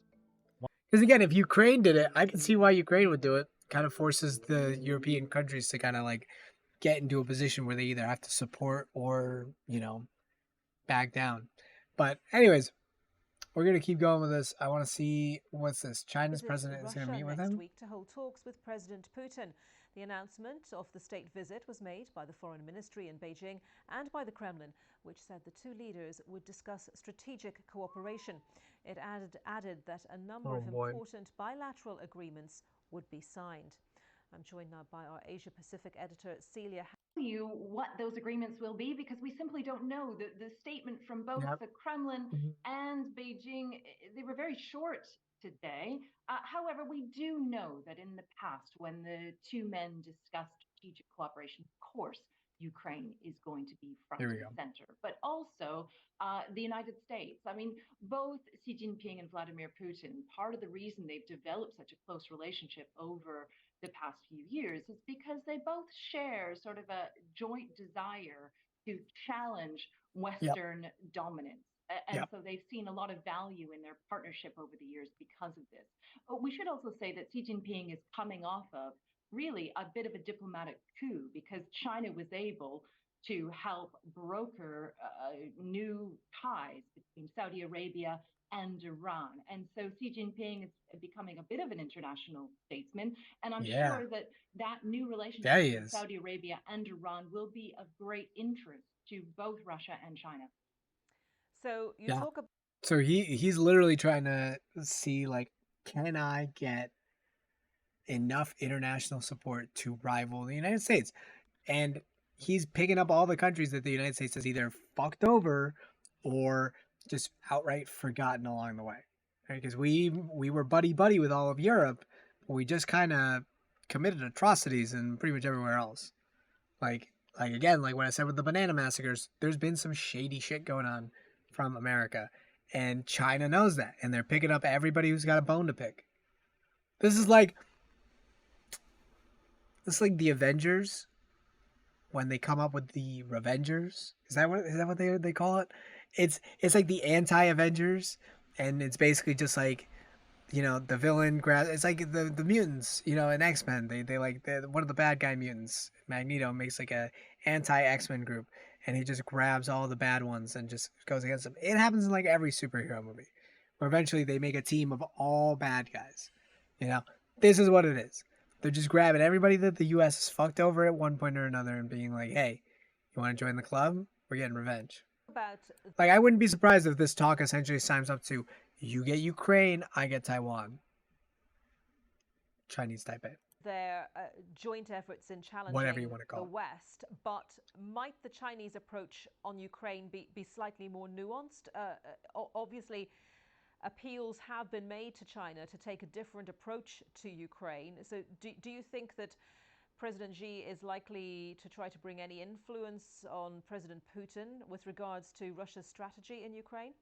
Well, China has said that officially it's neutral. It's got a neutral stance, and in fact, it's released what some are calling a peace plan, but is really just China's proposal for how there could be a negotiated settlement to end the war in Ukraine. But it's very clear that throughout the time that Russia has been in Ukraine, that China really has not denounced the invasion. Its peace plan has called for unilateral sanctions to be lifted. It's also calling for territorial integrity to be respected. What that means exactly is a What that means is Ukraine is mine. Stop fucking with it. Like, it's not hard. This is not hard. I don't understand why we're still struggling with up this. for debate, and so it's unclear really what China is really would be looking for. However, we do know that, of course, the United States has been voicing concerns that China might ultimately provide weapons to Russia. So far, the Pentagon says that there's no evidence that that's been the case, but that This was 5 hours ago? really is the question.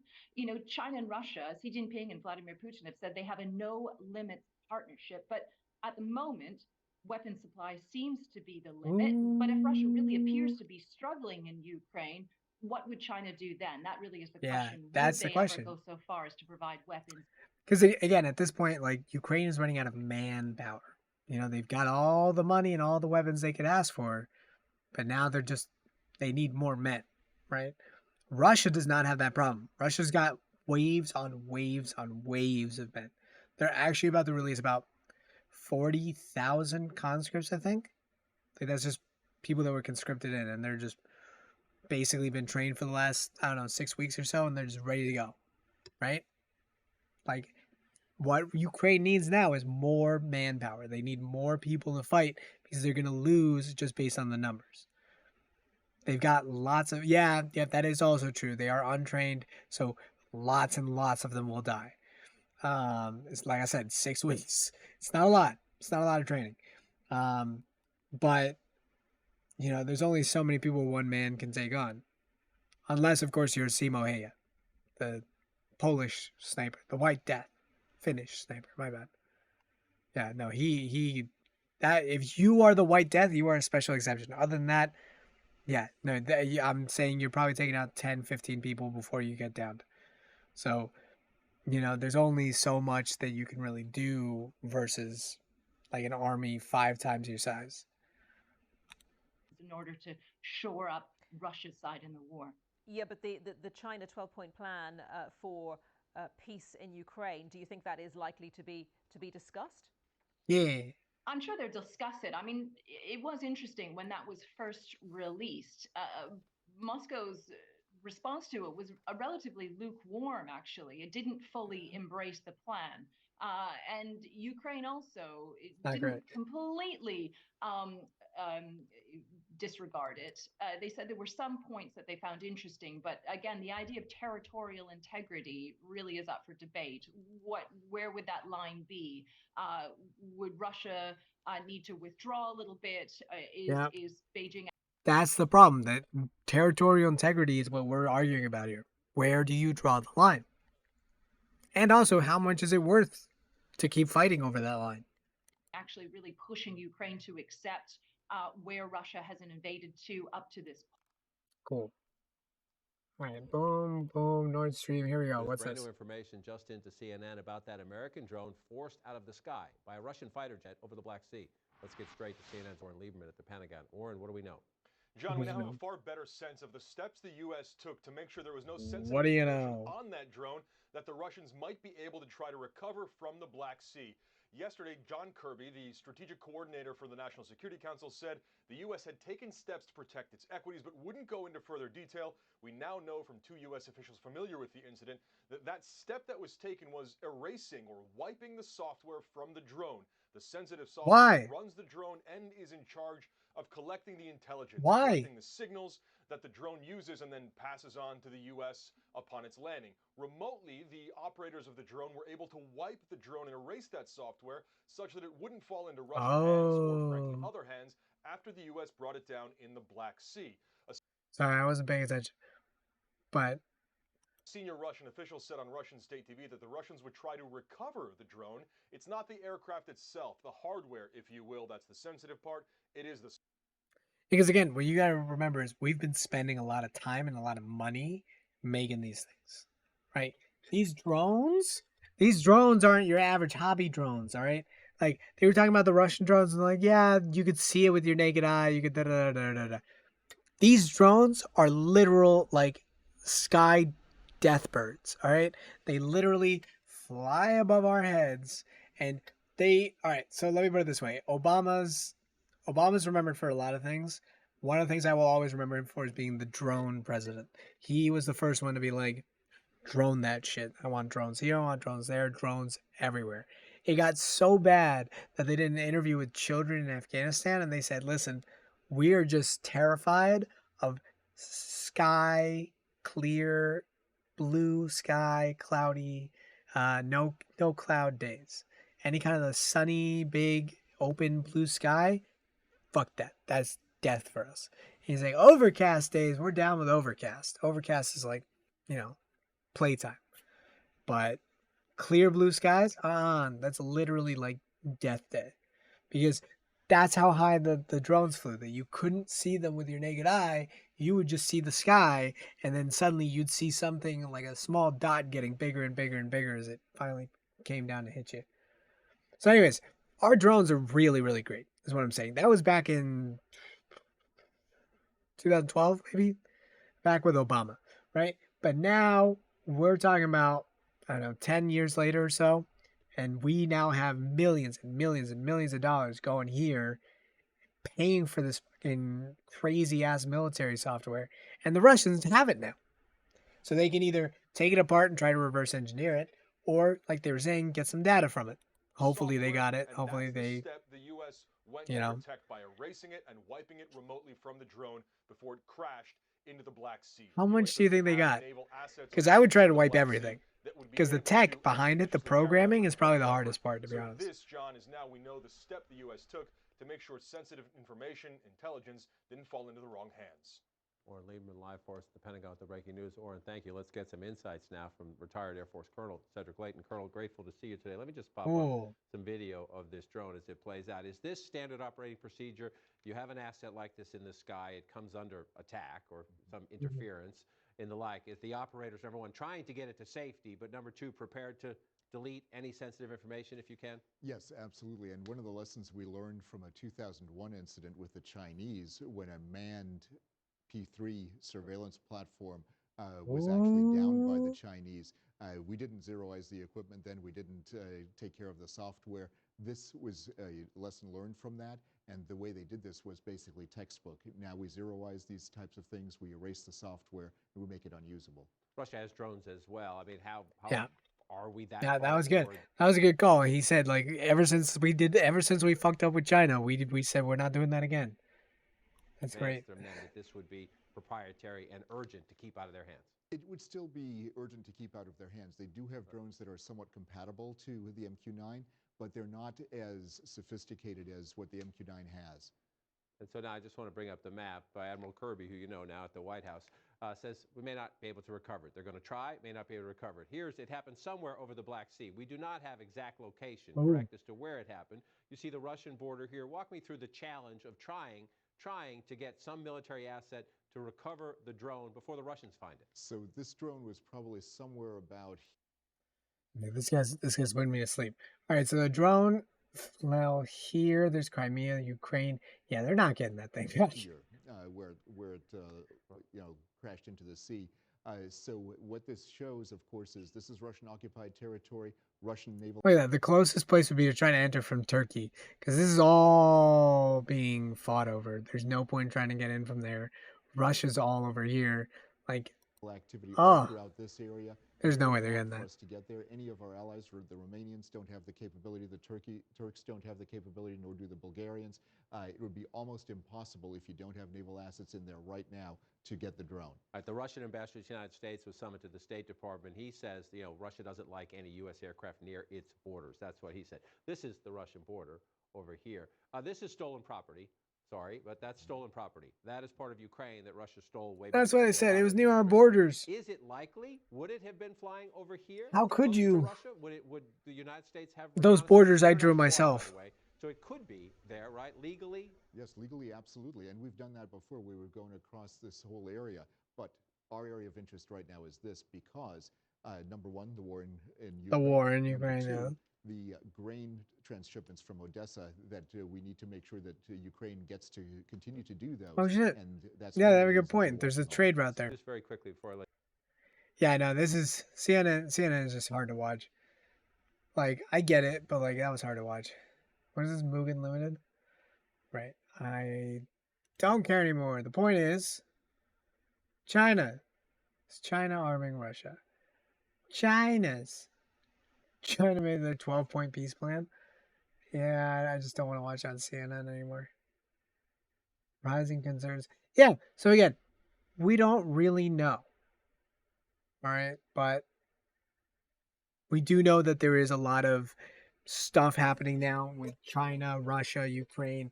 That drone is, again, really expensive military tech, but at the same time, they zeroed out the information, hopefully, and that's good enough for me, right? We did lose the physical part of the drone, but as long as they don't get the programming behind it, they should be fine. Because again, the programming there is what's really important. Because without it, that's just a hunk of metal with maybe a few explosives tied on and cameras and stuff. But still, just a hunk of metal. So yeah, I don't think China's going to be brokering any peace talks. I don't think that's happening anytime soon. It's time to move on to Silicon Valley. So we're going to be watching this long video. It's why the Silicon Valley Bank crash is such a big deal from Johnny Harris. All right, so we talked about Ukraine, we talked about Russia, all that stuff. Now we're moving to things a little more local, a little more at home.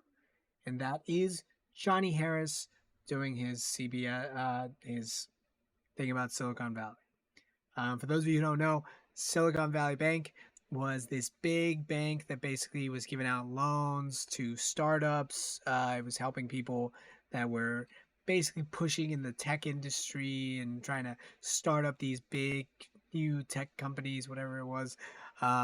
They played a little too aggressively with their money. They also told their customers that they had to have all of their investments in one place with them.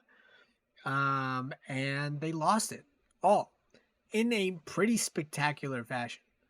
I'm sure they'll get into it, but basically $42 billion were withdrawn basically in one day. And I don't know what kind of banks you've been to, but not a lot of banks can handle something like that. And Silicon Valley Bank was not exactly the biggest of banks. So let's see for the banking industry. The collapse of Silicon Valley Bank is causing shockwaves across the entire business world. A big bank just died. He's so good. Heard about it. Everyone's talking about it. And we got to talk about it because something big is going on here. As of this morning, Silicon Valley Bank, or SVB, has gone under completely. The second biggest bank collapse in U.S. history. The bank is called the Silicon Valley Bank, or we're going to call it SVB in this video. It is the epicenter of tech startups, venture capital. And it is now effectively dead. The government is scrambling to keep us all calm while this bank fails. Oh, yeah. Space Plum, you're getting it. American Greed. You got it. Is really safe and well capitalized. That's because we live in a system that doesn't work if everyone freaks out at the same time. The system relies on all of us keeping a feeling of safety. If that doesn't happen, the system falls apart. And he's actually got a really good point. This is actually what happened in the 1920s with the stock market crash. What ended up happening was that when, or 1930s technically, but the point is what happened was people went to the banks and said, I need my money now. I need the money that I have with you. I need it now. And everybody did that. Now, banks are one of the riskiest businesses you can get into. It requires an insane amount of capital to start up. Hello, hello, hello, hello. Always welcome to have new friends. Thank you for coming. Anyways, like I was saying, banks are incredibly risky businesses. They require an insane amount of capital to start up. Literally, we're talking billions of dollars. And not just like a few billion. You need at least like a dozen. No, maybe not. But it depends on how small or big you are. But technically, to be one of these big banks, you need billions with the B.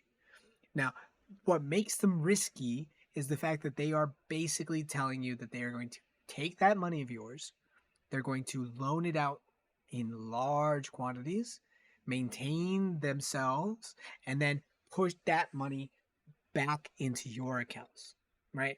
The goal is that they would always have a percentage of that money not invested, but just sitting there waiting so that people could take it out. But by investing it, yeah, you see myself as right or left wing. I see myself as being who I am, but I guess I lean more to the left than the right. So, boom, there you go, you got it. Anyways, what these banks do is they invest that money, right? And they assume that not everybody's going to ask for it back right away. So I'm probably fine with having a little bit invested. The problem comes when so many people want their money out of your bank that you cannot afford to pay them. That's what happened in the 30s with the Great Depression. That's what's supposedly happening now, except the government stepped in to basically say, no matter what kind of thing you've got, we're going to make sure you get paid. Now, he's going to get into exactly what happened, I hope. But essentially, this all comes down to some risky lending, borrowing practices. Some regulations could have stopped it. Some regulations could have helped. But we're going to just go in here with an open mind. We're going to try to just absorb the facts and see where this is going. That's what I'm going to explain today. So, let me show you how this happened, how this bank failed, and what it means for you and me. But more importantly, how this moment teaches us that our bank accounts are kind of a lie. We're going to have Absolutely. to do something different. Hold on. Absolutely huge. It's actually one of the big reasons why crypto became such an appealing idea, because the whole point of crypto is that you have it provable here. Thank you. So anyways, you have it like provable on like a hard drive, on a USB drive, whatever it is, but you have a provable thing saying this is my money, it's here, this is what it is. Because when you go to the bank, you just see the number in your account. You don't actually see like, is that money there? Like, I don't physically see it. I haven't physically touched it. It's not the same as like those people that had their money under the mattress, right? You could just lift the mattress at any time. You'd see all your money. But here with banks, the way we have them, like people just kind of, they just kind of assume the money's there, so it is there. Recently, I saw a story online where somebody was laid off from their job basically with no notice. And when they looked to see their last paycheck come in, instead of receiving the $2,000 they were going to receive, they actually had a negative $2,000 on their account. Because as it turned out, the way that the company was paying them was not through a secured bank. And again, we're gonna talk more about this in more detail probably during the video. But employers also need to keep their money somewhere. And if the bank that your employer uses somehow defaults, suddenly your payments might not come through and you might end up owing money because of some weird glitch, essentially.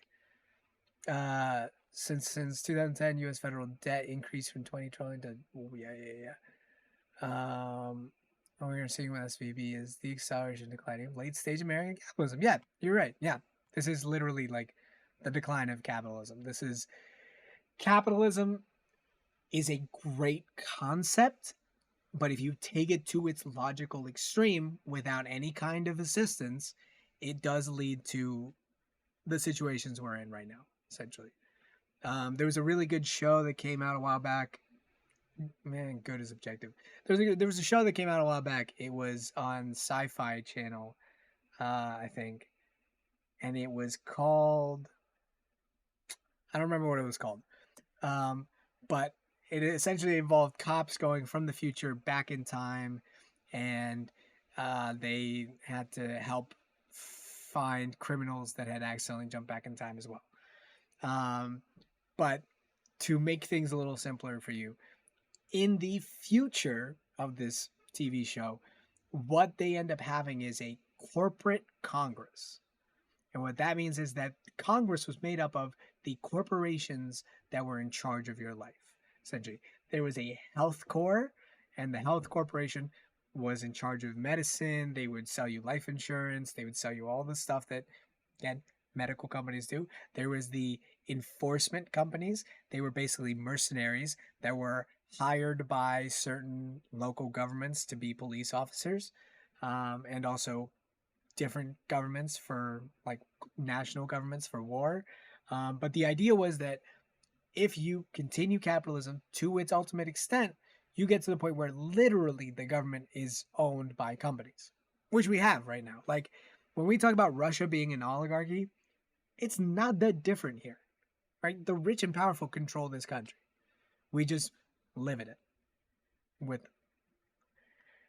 SVB is another clear reminder of how confidence can. Yep. All right. So, anyways, we're gonna keep going because I keep talking about this, but we haven't actually seen the story. So let's see. We're actually rescuing depositors in banks that made some bad decisions over the course of the last year or so. Americans can have confidence that the banking system is safe. Okay, so let's talk about banks. All this is done with credit.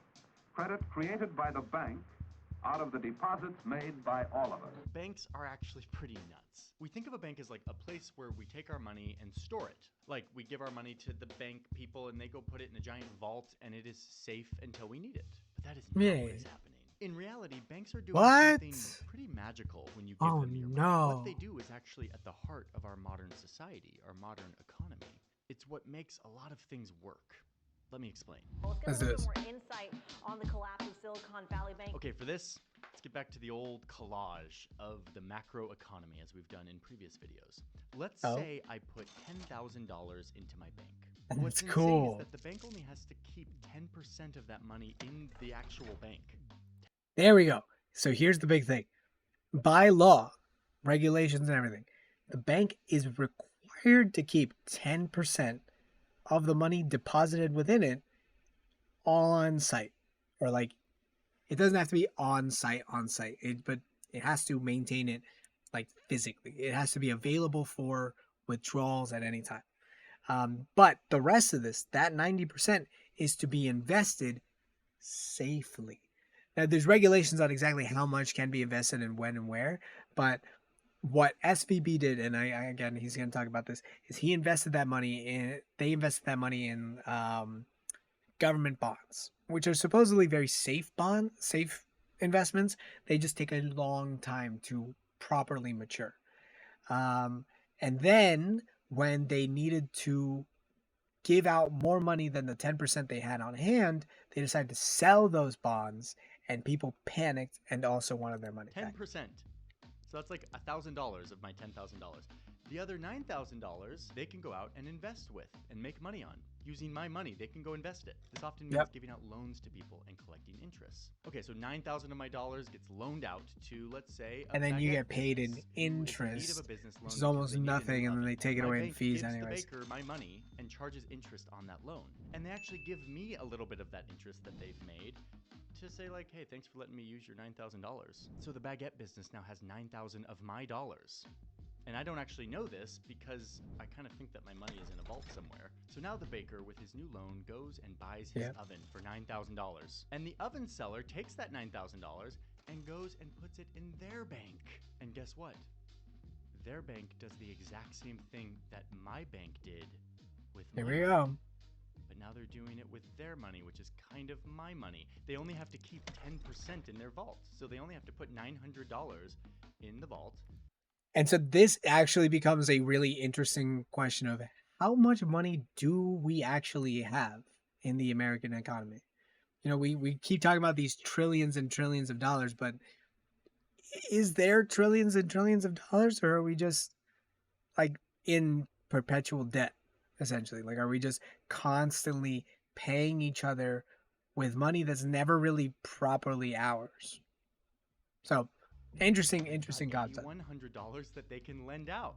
And look, there's a family who's looking to spend money on a home and they need a loan. Okay, wait, are you seeing what's happening here? I gave 10 grand to my bank, and now that money has magically duplicated a few times to make more money, like real money that can be used to buy things, an oven, and then a house. This continues to happen over and over and over. My 10 grand just keeps getting used to be lent out, put into another bank, and then lent out again. In fact, if you model this out on a nerdy spreadsheet, which is something I like to do, you'll see that if I deposited $10,000 in the bank, $10,000 is added to the system.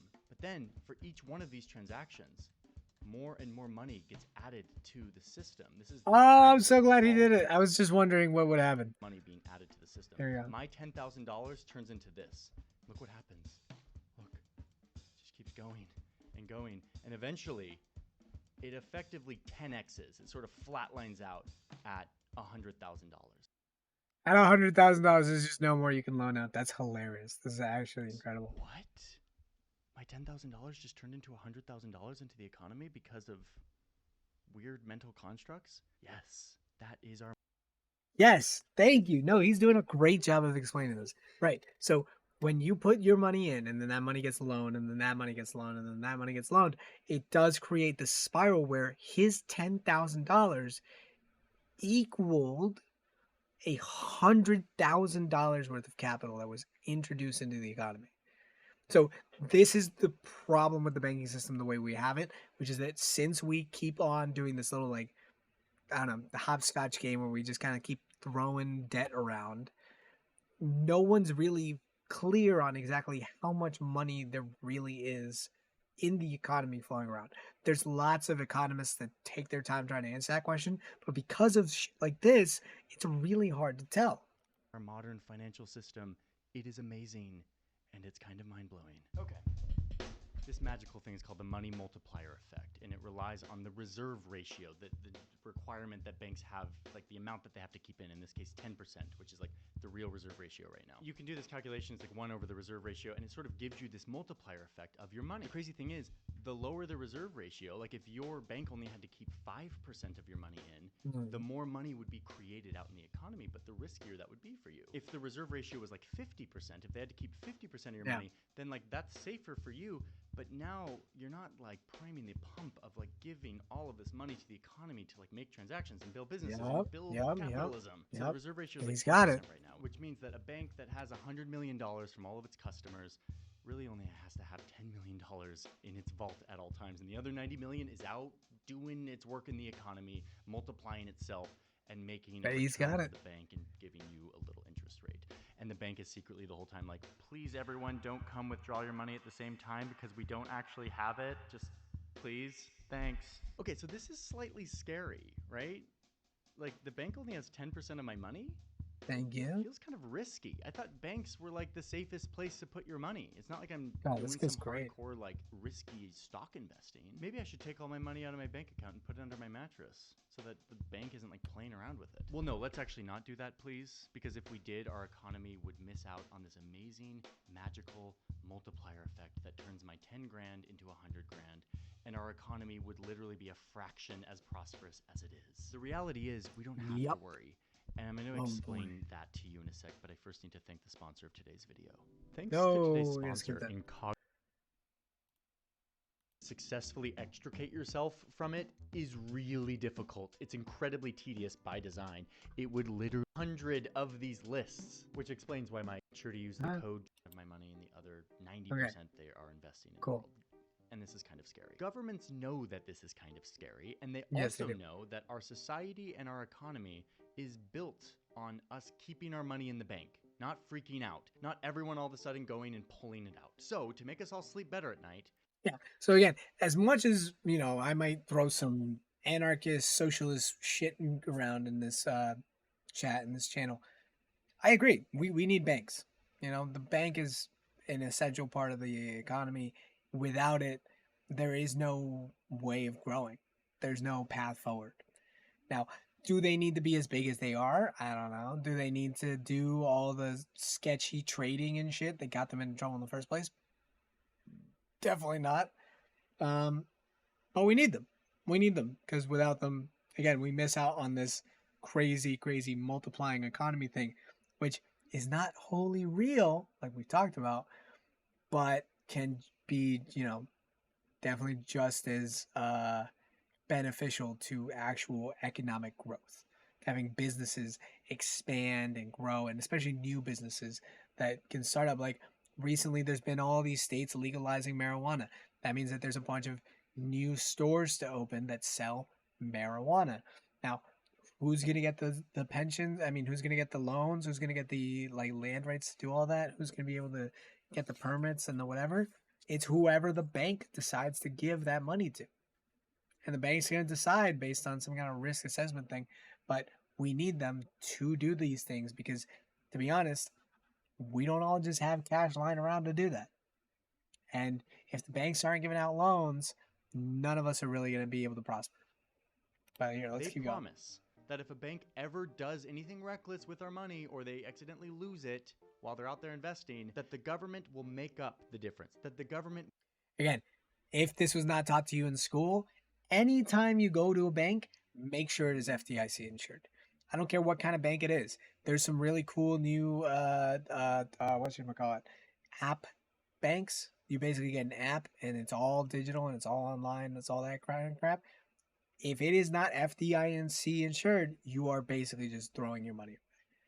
This is huge part of just being an adult. FDIC insured, insures you up to $250,000. Do not put more than that in because you're not supposed to. Will pay us back for any money that we lost, at least up to $250,000. It's kind of like everyone stay calm, we'll pay you back if you lose it. Just don't everyone go at the same time and pull out your money, please. The whole system relies on it. Can we just chill? And we can chill as long as we don't have more than $250,000 in our bank account. Anyway, this here comes the problem. Works for most people. Most people don't have $250,000 lying around. But what about businesses? Businesses have to use banks. They have expenses every month like payroll and rent. A tech company like Roku had $500 million in Silicon Valley Bank. And at this time, the company does not know to what extent they'll be able to recover. Look at that stock price. Oh my God. That cash. Companies like this need way more than $250,000 to cover died. So the question is, how do they feel safe? And this is where we get back to Silicon Valley Bank. These dynamics become very strange when you're talking about the customers being a bunch of businesses. Do you have money jitters? Ask your nearest Bank of America branch for a jar of soothing instant money. Okay, so Silicon Valley Bank is the bank for businesses, particularly tech startups in California. And unsurprisingly, it's not going to go well. Of their customers had more than the $250,000 sort of mark where the government will insure you. So a lot of that money is not insured by anyone. They just trust their bank. And that's fine. Banks aren't out there taking their customers' money and making super risky bets with it. This bank has been operating for 40 years and it's been doing just fine. But what happens next is a perfect storm of events that led this bank to sink. Where is he? What is it? Peekaboo. Let's make Oh, a list. fuck, I love this guy. The anatomy of a collapse of a big bank. First, they invested a lot of their customers' money, like every bank does. Yeah, okay, so this is, again, so far, basic bank shit. They're taking the money, investing it. And just learn that 90%. They invested in government bonds, which is a totally safe investment. It's an investment to put your money in for a certain amount of time, like 10 years, and the government will pay you interest on that money based on the federal interest rate. The interest rate, you know, the thing that the Fed puts up and down to sort of help put brakes on the... Yeah, it's also one of the reasons why when the federal interest rate moves up and down, they say like, oh, they're trying to tell people not to buy. They're trying to tell people to sell. They're trying to da-da-da-da-da-da. It's to influence the economy because most of the people that get these bonds actually end up being just like business people or people that are looking for a stable investment that grows, i.e. pension funds, mutual funds, anything like that, that just wants a nice, easy investment that just grows.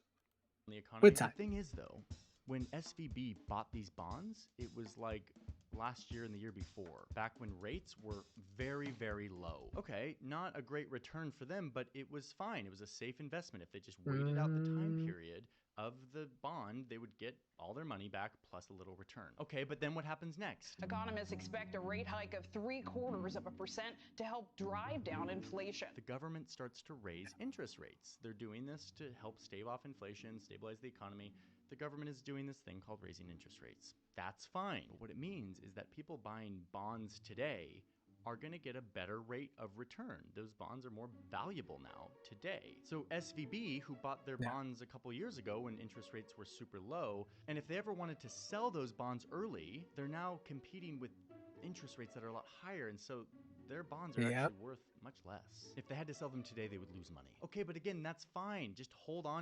If they had to sell them today, they would lose money. That's a great point. It's almost like he's foreshadowing what's about to happen. To your bonds until the whole maturity schedule happens, and then the government will give you all your money back with your little return. Everything is okay. Okay, but here's the next part of the perfect storm that really starts to heat all this up.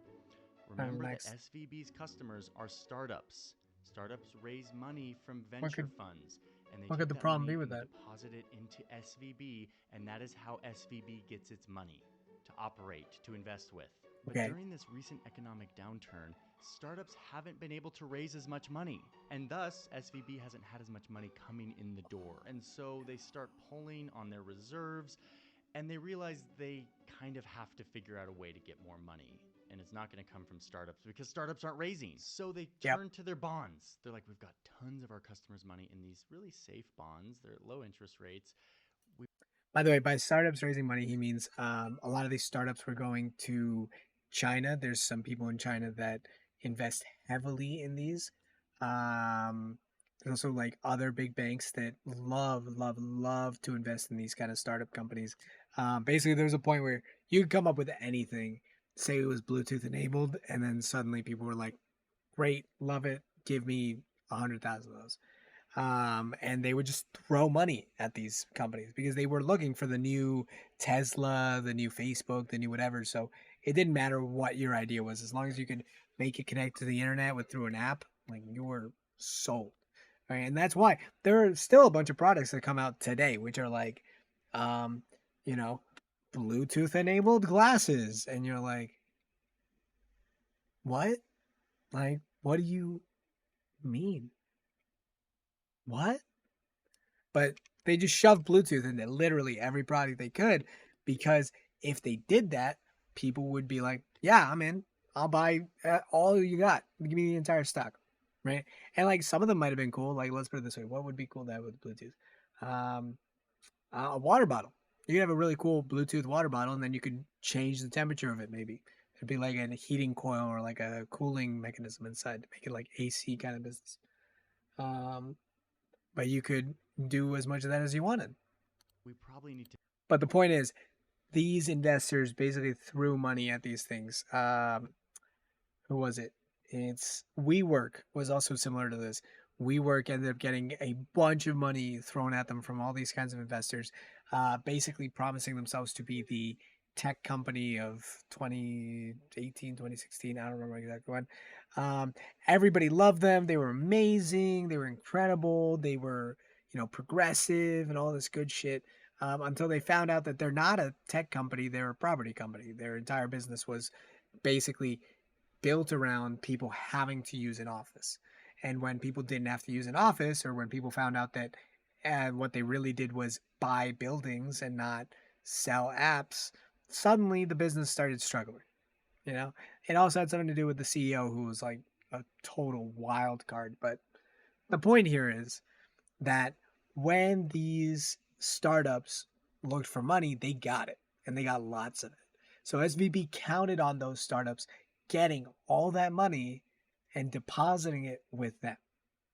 And when the startups stopped getting money, when everybody was like, hey, listen, startups, especially in tech, just not so hot right now, considering the pandemic, we all just kind of lost out.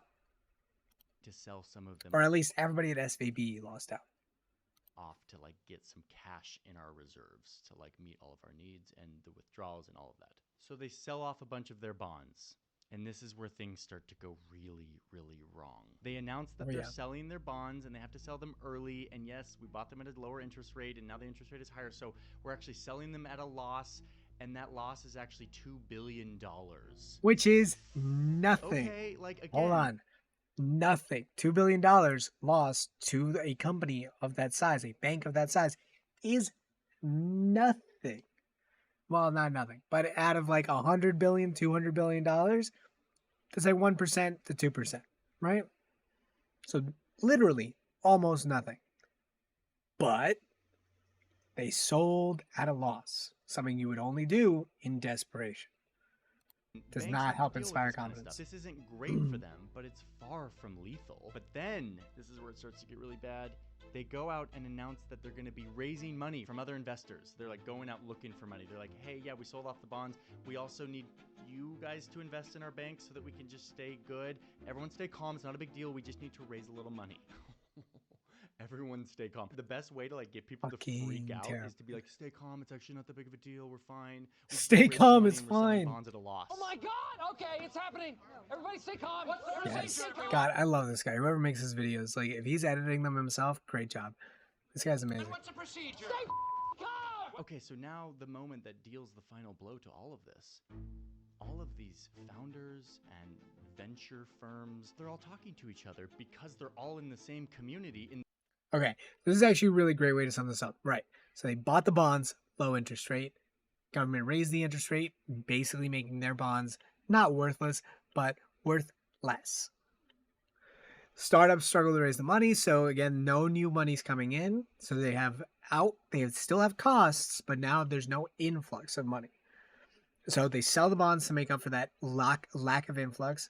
They sell at a $2 billion loss, which again is nothing to these banks. It's not great, but it's not the biggest thing in the world.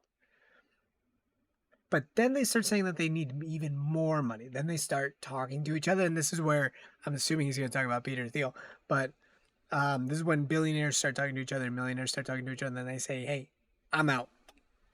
I don't know what the fuck is going on. I don't need to be around. I'm out. In the same area, all in the same business. They're all in the same WhatsApp groups, and they're all like, hey guys, what's going on with SVB? All of our bank. Why are they raising money? Why are they selling their bonds early? Is my money not safe? And so, like a herd of bison frightened by a loud bang, a stampede of very wealthy founders and startups in Central California start pulling out their money from SVB, trying to stay safe. What you're seeing behind me is customers of Silicon Valley Bank lined up to make sure that they can get their money. They know that their accounts aren't insured by the government because they have way too much money, and so they don't feel like their money is safe, and they take it all out. I need money. How am I going to live until the bank opens? I got doctor bills to pay. I need cash. I can't keep margins on faith. I've got. So again, this is what I was saying. All these companies, which have millions on millions on millions, even hundreds of millions. Like I said, Roku lost 500 million in this. Kept their money with SVB, who insisted that they needed to keep it exclusively with SVB. There was no way of investing it with other people because that was a violation of your contract terms. And so you had to keep your money with them. And you were losing it all. How much do you need? On Wednesday alone, customers pulled out $42 billion, which was a quarter of what the bank was worth. Word spreads to Wall Street. $42 billion. Now we're starting to have problems. That's 25% in one day. So like I said, it was probably about $200 billion in that bank that is now just worthless. Not the money. The money's still worth the same. The bank. That this is happening, and SVB's stock begins to tank. The bank stock lost 80% of its value this week, 60% in one day alone, yesterday. Which makes it even harder for them to go out and raise new money to meet all of the demands of people withdrawing their money. There is a panic, or as we call it, a run on the bank. And so, just like that, SVB ran out of cash because all of their customers tried to get their money out at the same time and were reminded that the modern banking system is built off of banks only having a fraction of your money, while the rest of it is out in the economy turning into more money. It's the ducks. I love these ducks. But yeah, he's right. Look, banks don't exist the way we think of them. We think that all the money we put in is just sitting there in a vault. It's not. It's getting loaned out. And these companies found that out the hard way. Really hard. We don't want to be reminded of this very often, but when we are, it's kind of scary.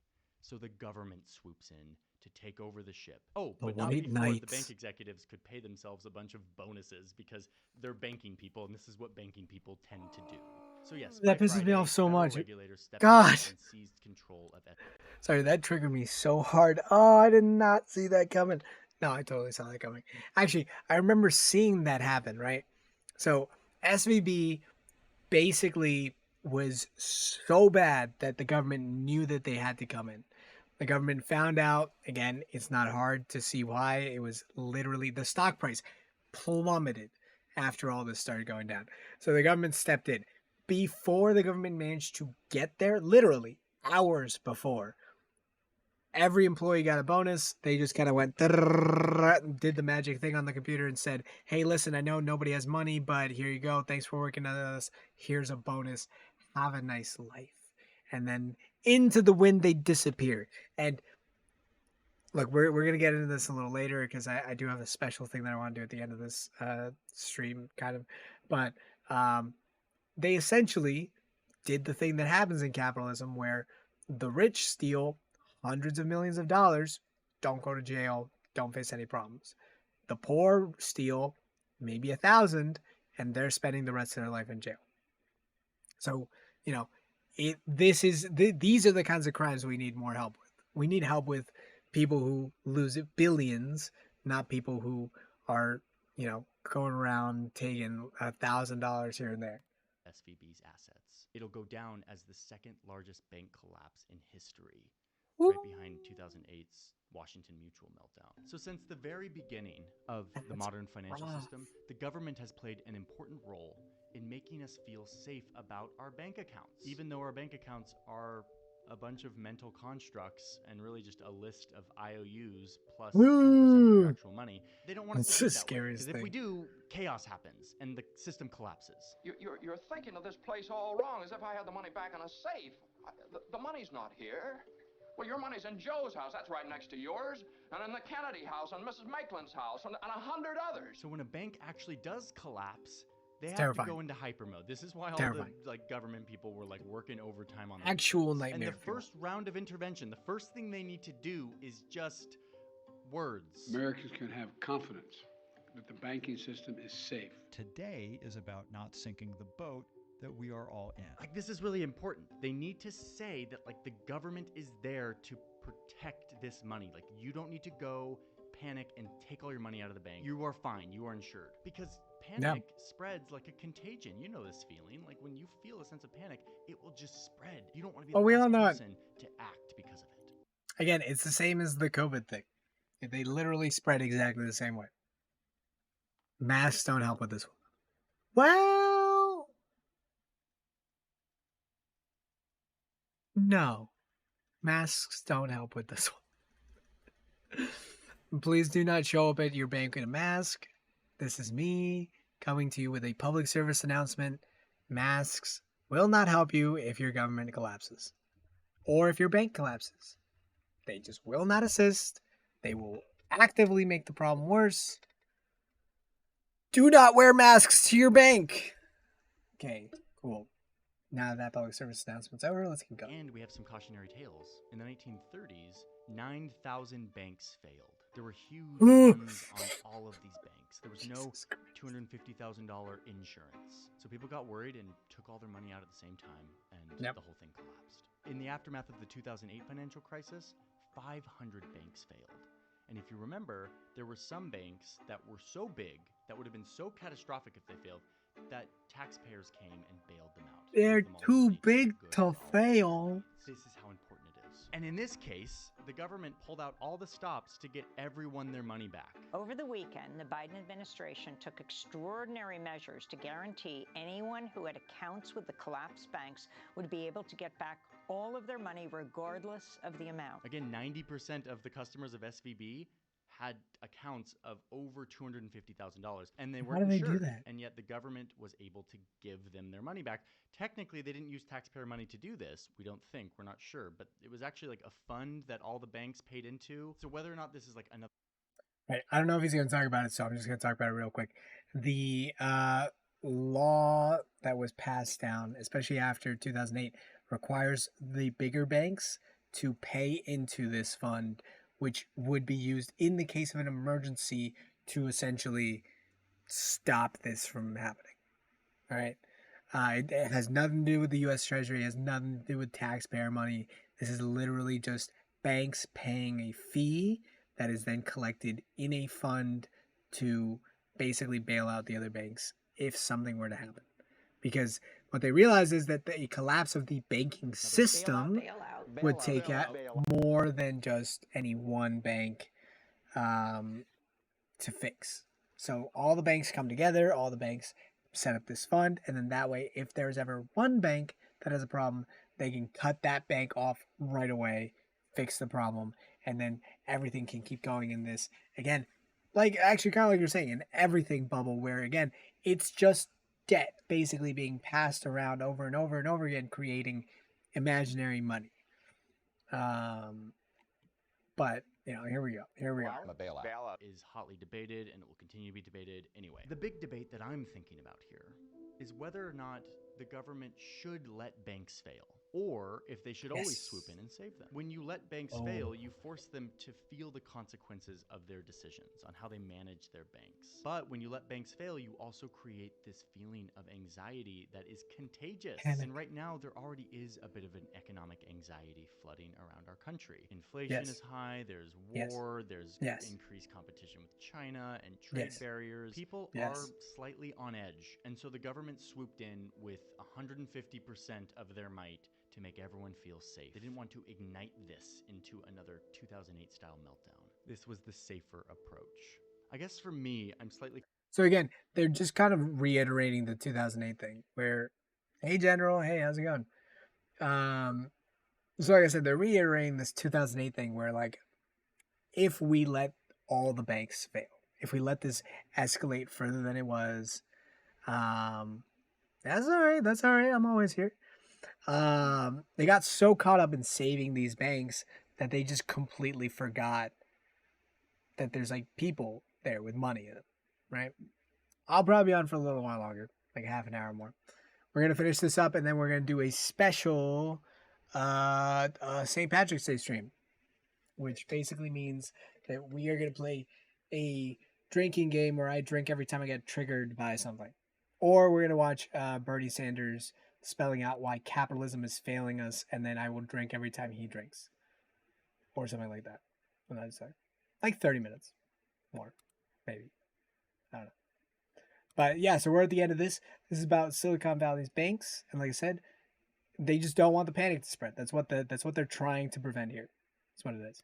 Concerned that this may lead to just more reckless risk-taking, because we're kind of sending a signal to these banks that, like, I know, I gotta pump out more, right? If you fail, even the kind of smaller ones, we will probably bail you out. Which again is a good thing. This helps quell any chaos, especially in the short term. That's all right. You'll be here next week. People freaking out. We have no reason to go run and pull out all of our money now. And importantly, people who have money in small regional banks feel secure. They're not going to take out all their money and put it in like banks that are too big to fail. But in the long Yeah, which again, there are some banks that are too big to fail, but those banks that are too big to fail basically just exert that power over the entire economy, while your local regional bank might have more of a benefit to you specifically, but does come with that added risk of, like, if there is a bank run on your bank, I don't know if it's insured. I don't know if anybody will come to save it. You need to check every bank for that FDIC thing, and also don't keep more than $250,000 in the bank. I know that's not really a concern that most of you have. I know it's not one that I have, but like, you're allowed to drink at 16? Cool. Then you are legally allowed to watch this in your country, not in this country. So make sure you are in your country when you watch this, not mine. Long run, it could just mean banks will feel emboldened to continue with bigger and bigger bets, knowing that the government will bail them out, knowing that there's not real consequences, knowing that they'll get their bonuses. So the debate is heating up now in a new way. You're going to see a lot of fighting. You're going to see a lot of Elizabeth Warren, who is very smart on this stuff and also very bullish about regulating banks. There will be another financial crisis. Actually, what's funny is I don't know if they're actually taking this from this time around, but Elizabeth Warren came out in 2017/2018 against this bill that actually ended up deregulating these banks. Again, we could talk about how this is all Trump's fault. We could talk about how it's all, the Democrats' bipartisan bills and all this crap. But essentially, they passed a bill saying that these banks, these tiny, tiny mom and pop banks, weren't able to compete with the big banks, and they needed to have less regulation so that they could go out there and really fight those big banks and bully the big boys. Turns out, taking those regulations away made them interested in some riskier and riskier investments, riskier practices, and then boom, we're just stuck in shit like this. My friends get drunk all the time, even if illegal, because the police is paid to. Oh man, like be careful with drinking and stuff like that. Again, lots of people fall into alcoholism, fairly stupidly, just from like you take it once or twice, you and then suddenly you need it every night, and then blah blah blah blah. So just care. Of course, when the crash. That's good. That's great. Again, it is what it is. Like, drink, don't drink. It's your body. Do what you want to do with it. But be careful, especially in the younger side. The big banks will throw up their hands and say, it's not their fault. Nobody could have seen it coming. And then they'll run to Congress and beg for bailout money. And let's be blunt, they'll probably get it. And what happens next is we will witness if this government intervention actually worked. If the government successfully calmed us all down so that the system can keep going. Or if this panic will continue to spread, leading to more bank runs, more failed banks, and a stark reminder that our modern financial system is a mental construct that leads us to all work together for the prosperity and growth of our society until, that is, the dominoes start to fall. They knew the taxpayers would bail them out. They weren't being stupid. They just didn't care. Yeah, because they're fucking crooks. Oh, this is from that movie that came out that was talking about the 2008 financial crisis. I love it. But yeah, no one cares. No one cares. And that's the thing. Like, no one cares because we know that they're going to bail them out. And of course, the government's always going to bail them out. And by the way, these same people that are now saying that the government can totally bail out these banks are the same people that said that they couldn't help you with your student loans. And by the way, student loans were being forgiven basically under a similar thing like that. Hi from Russia, it's me. We talk about a lot of things. We are not, hey, fuck Putin too. Yeah, we're on the same kind of thing. I don't want to get you in trouble. I don't know exactly how things work, and I don't want you to accidentally incriminate yourself on this chat, but I will tell you that we are not the biggest fans of Putin, as you might have been able to tell from the last 30 hour of this stream or so. We did spend a lot of time shitting on the man. Yeah, general, everybody, we're going to do a quick recap right now anyways, because we're about to move into the fun part of the stream. So we talked about France. France moved up their pensions. They went from 62 to 64. The president of France used a quirky little legal trick to do that, and in doing so pissed off pretty much everybody. There's literally walls of trash building up in Paris because of this. And they've been striking for 2 months now, by the way. This is not like an overnight kind of thing. He just recently passed that. There's a war on the trans people here in this country, which again, no matter how you feel about that, people are people and they should deserve the dignity of being people and not basically being forced to, I don't know, there's some crazy shit that they were passing in some of these states. One of them is basically they can essentially remove your parents from you if they catch them taking you somewhere for gender treatment. Certain people are considered to be doing a sexual performance if they're outside in drag. Kill normal Ukrainian guys is okay. Yeah, see, I've heard that Russia has a slightly less depressing view on death, where it's kind of I heard that it's like a fatalist kind of society where like people just kind of lose themselves in much 1420. So just search it. I can do it. But anyways, there's this thing where like a lot of Russian people end up oh, hey, what's this? Seems interesting. Is this them asking Russians about stuff? So yeah, one of the things that I've been saying is Russia tends to have this like fatalist view where like they kind of have this idea where death is coming, it's death. So, like it's coming for all of us. Who really cares? Like it'll come today or it'll come tomorrow, whatever. They might also extend that out to their neighbors or other people. Not great. But it is kind of hard to hear that, people just don't see that much of a problem with it. There's a lot of stuff going on in the media that probably isn't helping. There's a lot of propaganda, but it's kind of hard to see. What's this? Why does Putin keep scaring us with the West? Во главе США на протяжении десятилетий ведет себя в отношении России исключительно агрессивно. Если этот самый Запад хотел... We did talk about this before, but there is an actual, like, the West. It is kind of a group, and they do put their power and influence all over the world to make this stuff happen. Yeah, we can move forward. Спровоцировать конфликт для того, чтобы... Владимир Путин постоянно говорит то, что Запад однозначно наш враг, он хочет нас раздербанить. Is this Russians? Are we asking Russians all this? He says the right thing. I trust my president. Okay, wait. So this is to make sure no speech was taken out of context. You can look at the original files. You need to know Russians to watch them, and also some of these videos are not included. Okay. А что, если они на нас все время пропускаешь негативный? Вот и Владимир Владимирович тоже постоянно высказывается, что это вот главный наш враг. Я согласен. В настоящее время, да. And again, these people, I don't blame them for having the views they have. A lot of this is propaganda that's been going on for decades. But more than that, there is a collective West, and we have been shitting on Russians. We've put on lots and lots of restrictions on them, basically since the end of World War II. Now, we've tried lifting them from time to time. There's been some friction between the two countries.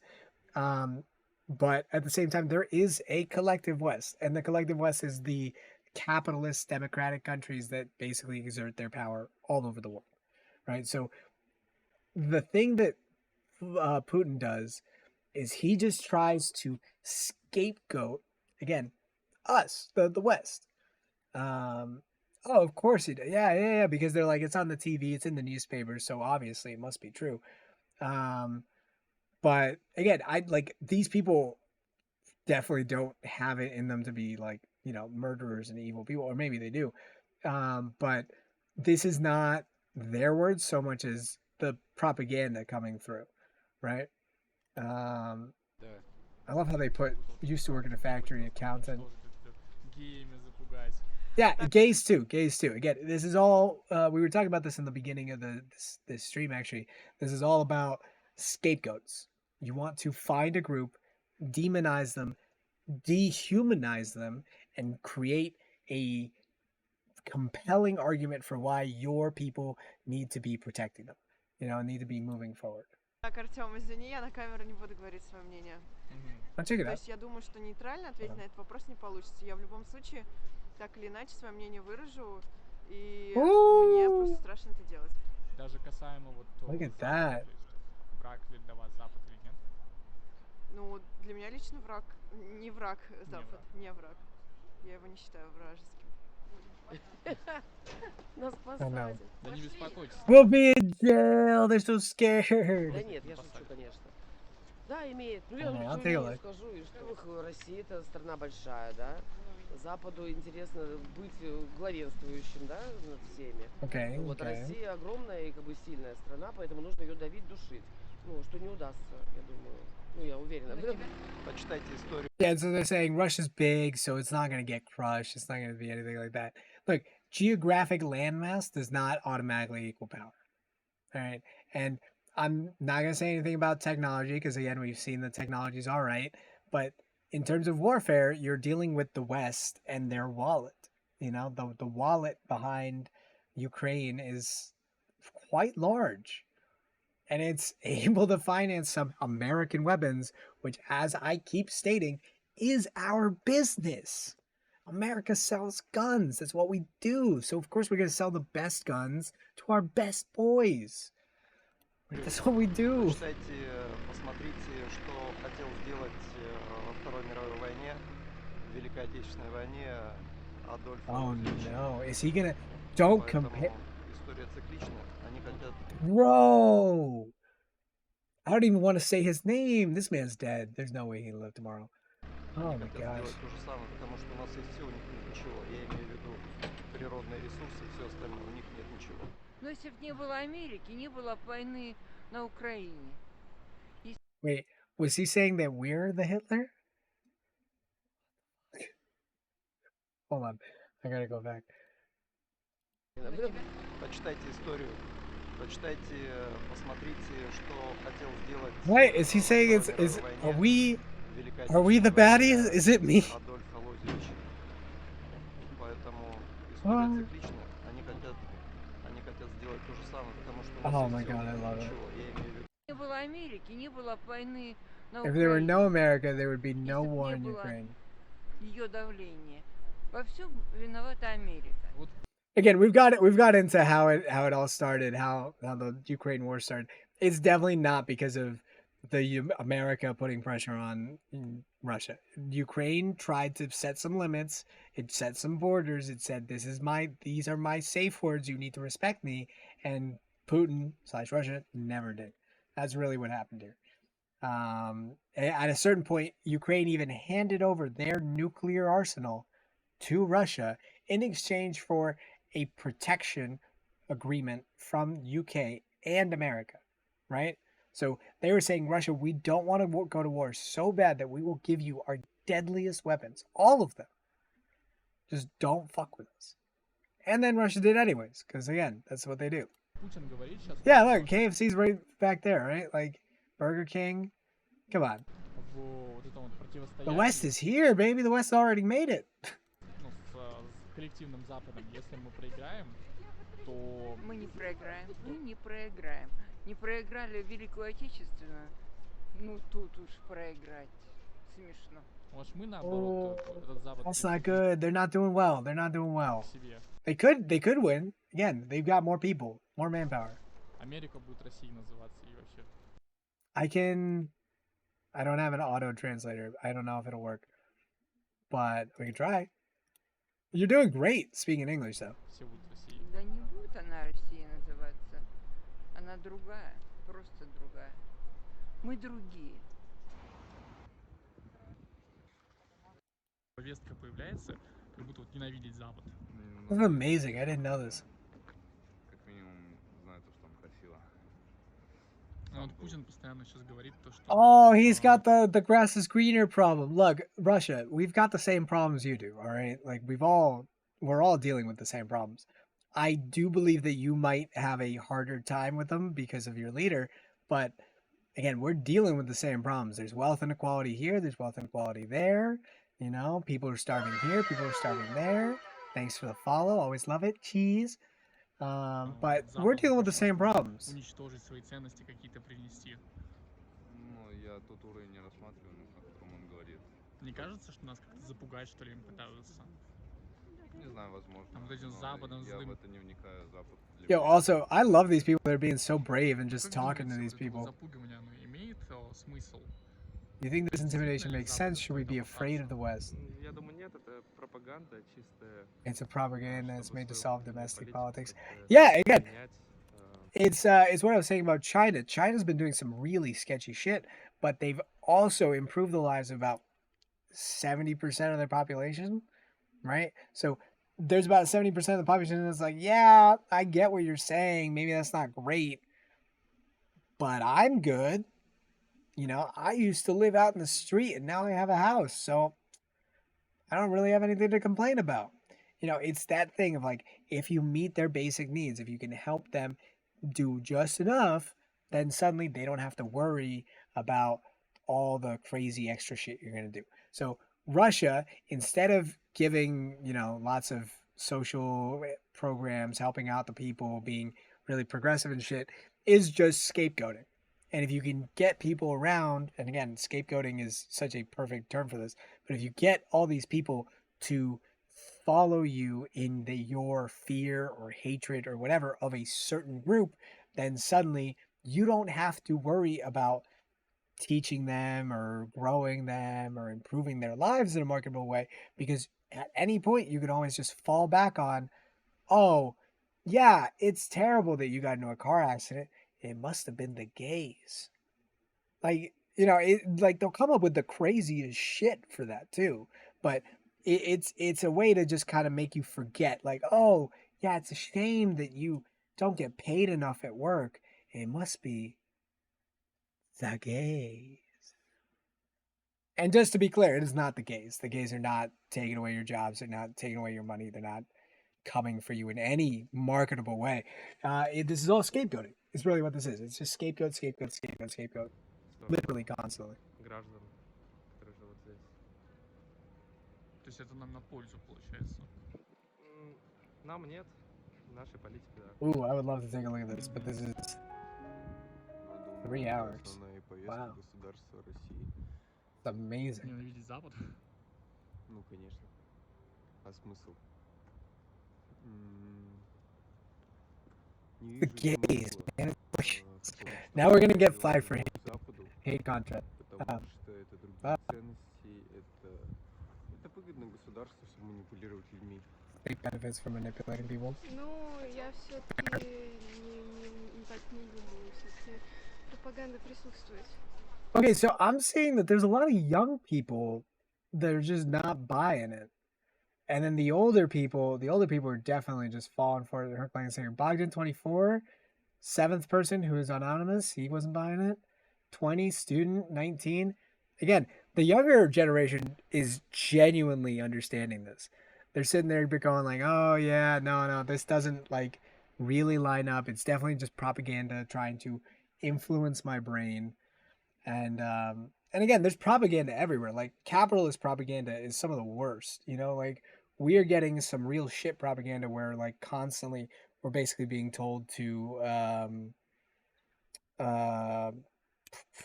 we're constantly being told like, it's your fault if you don't get to go to work. It's your fault for whatever. It's your fault for this, da da da da da.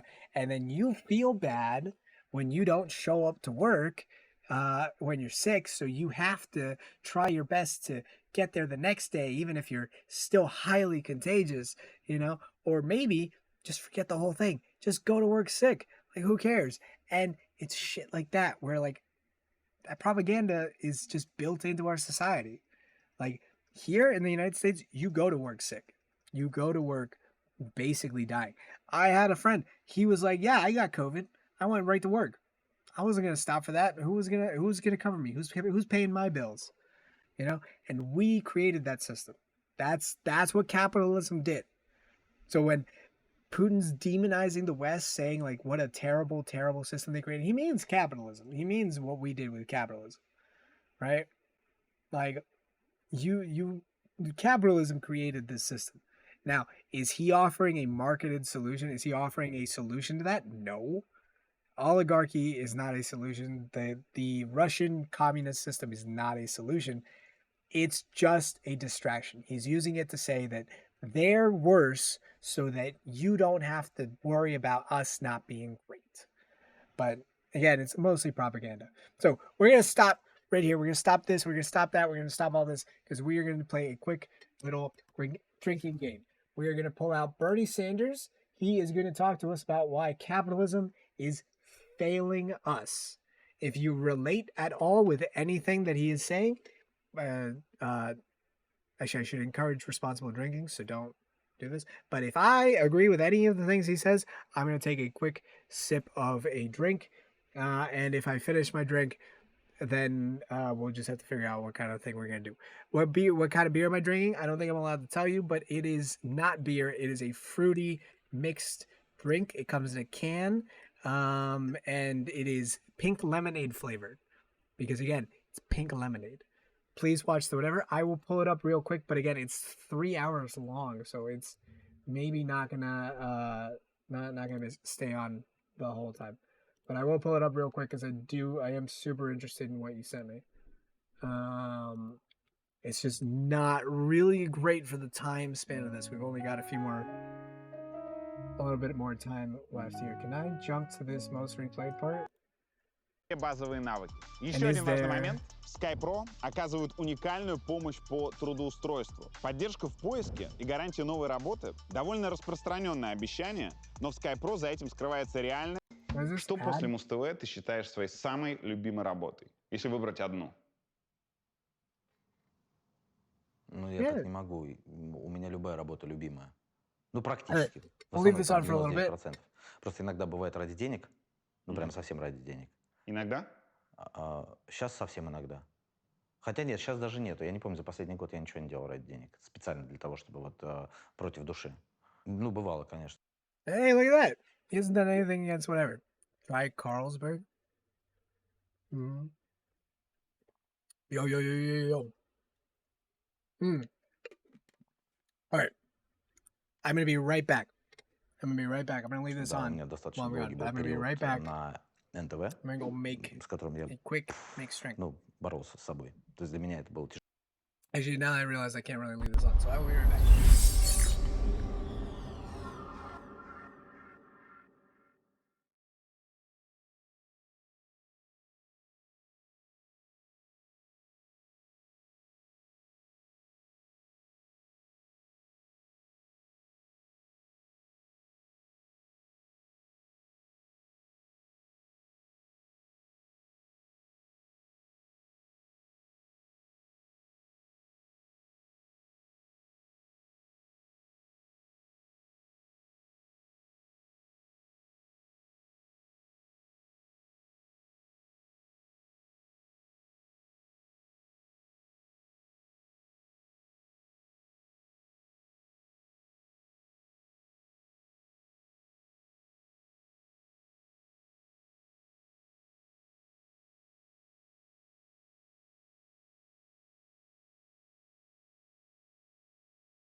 Hey guys. Cool. So, what we are going to do now is I'm going to move on to the St. Patty's Day celebration. Now, I've got a green screen on so you guys can't tell, but this is actually green, right? I'll show you guys real quick so you guys can tell what I'm doing. But again, you're going to be...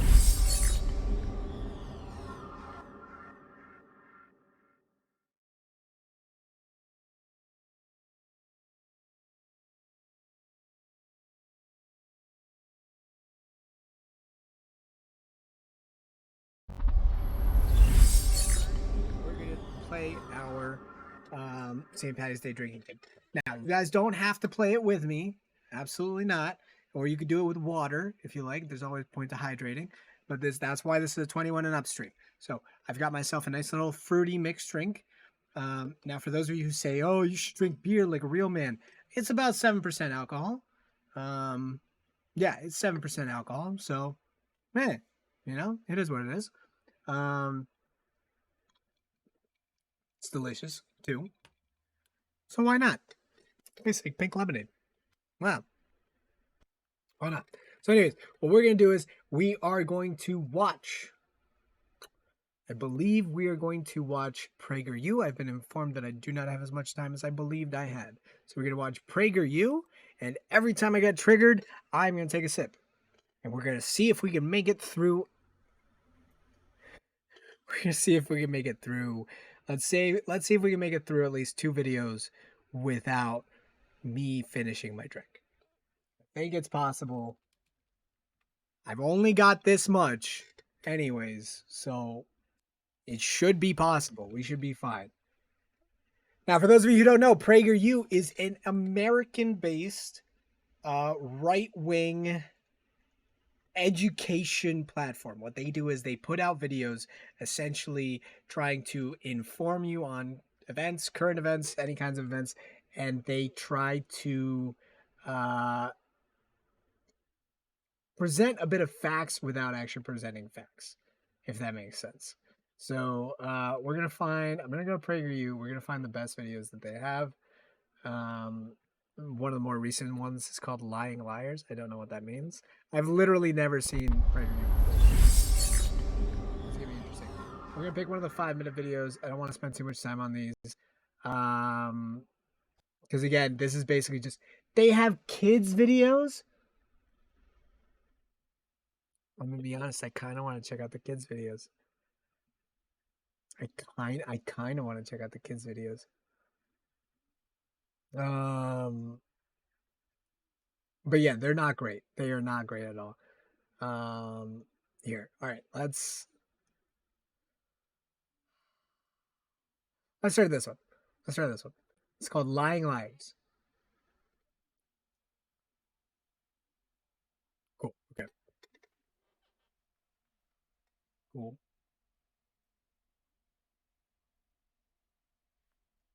Oh my god, it's temple! Ah! No, I'm not triggered yet. I'm not triggered yet.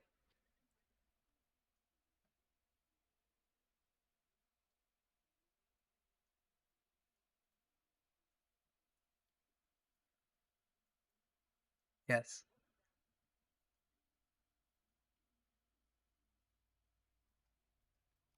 All right, again, this is getting a little reductive, but let's keep going.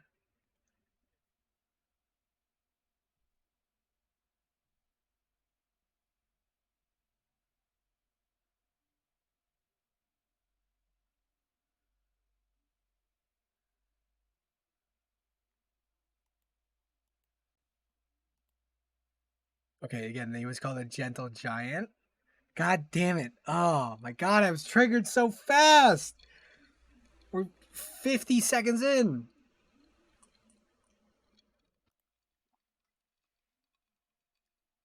What do you mean there was nothing gentle about him? God damn it, this is twice in like the span of 5 seconds. Oh my god. When President Trump is leading. Jesus Christ. That's not a fair way to trigger me. We are only being triggered by the video. But I do think this is fucking hilarious. Trump comes out as the top vote getter, notching 47% support among GOP voters in Florida. Honestly, I'm not surprised. He's got his following. He knows what he's doing. The man, look, he might seem like a batshit crazy lunatic, but he's a well thought out batshit crazy lunatic. That is giving him too much credit. That might not be completely accurate, but the point here is he knows who his audience is. He knows what he's selling, and he knows who he's selling it to. By the way, again, if you guys are just tuning in, we're doing a Happy St. Patrick's Day thing. We are watching PragerU until I get triggered, and whenever I get triggered, I have to drink. You do not have to do the same. You should drink responsibly. But right now we're having a bit of a nice little fruity drink. It's about 7% alcohol content. You know, take it easy. But we are going to try to see if I can make it through 2 PragerU videos without finishing my drink. I made it 50 seconds into this one. Because of course I did.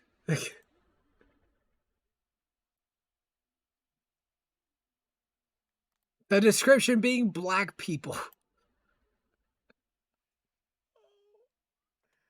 Oh no.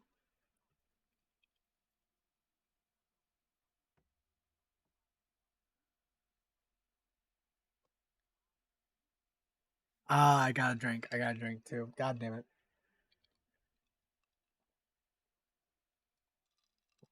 Twice for that one.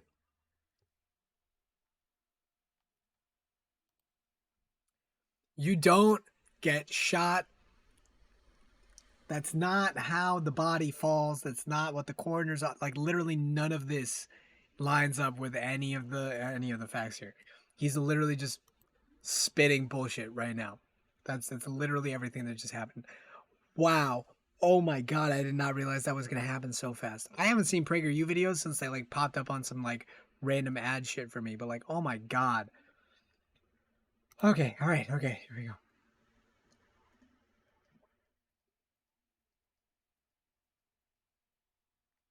Again, he was justified in his use of deadly force because of the way that we... God damn it.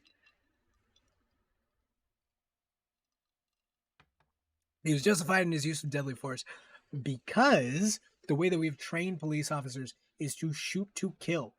Okay? They shoot 6 times because they don't want to shoot once and then have you get up and possibly sue them or kill them. Whatever it is that they're trained to it. But police are trained that every situation is a violent, dangerous encounter, and so they have to treat it as such, and so they're always ready to kill. All right? So that's why it was a justifiable use of violence, when again, you don't get bullets coming out of the front by getting shot in the front. So, oh, wow, I did not realize I was going to get triggered this fast. Holy shit.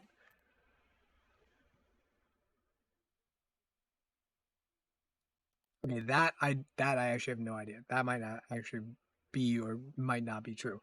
But again, the fact is still very, very, very clear here. Oh my god. God damn it.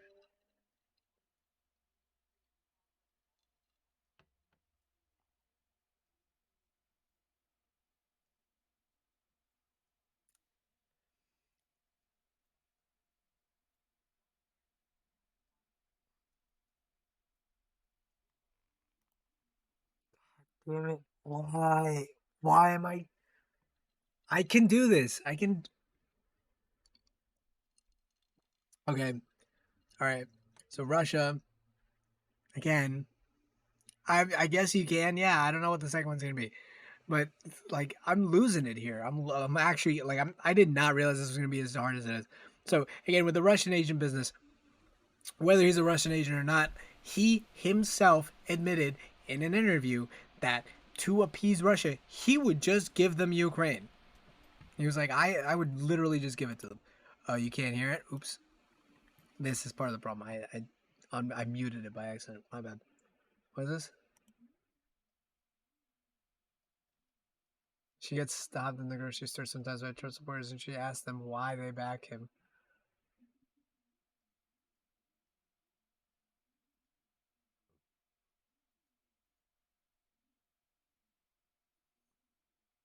I fucking love it. Oh, God.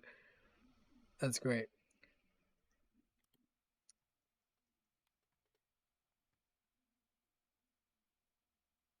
I love that. That was actually great.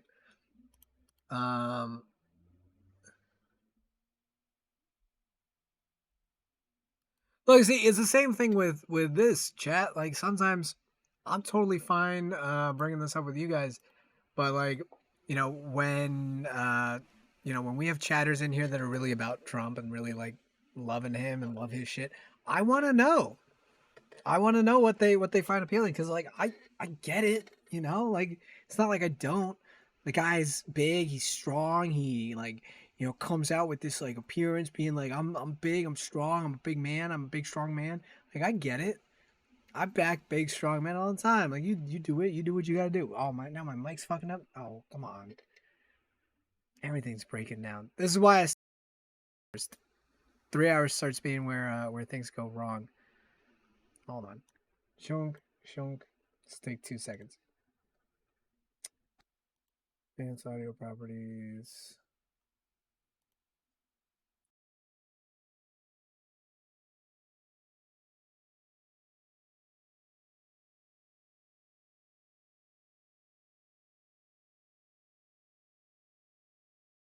Got it. Cool. All right, sweet. So we are not all the way done through this. We are doing. I gotta get through this video. That's the point of the drinking game. So here, let me get through this video, and then I can check out. General, was that a PragerU video you just sent?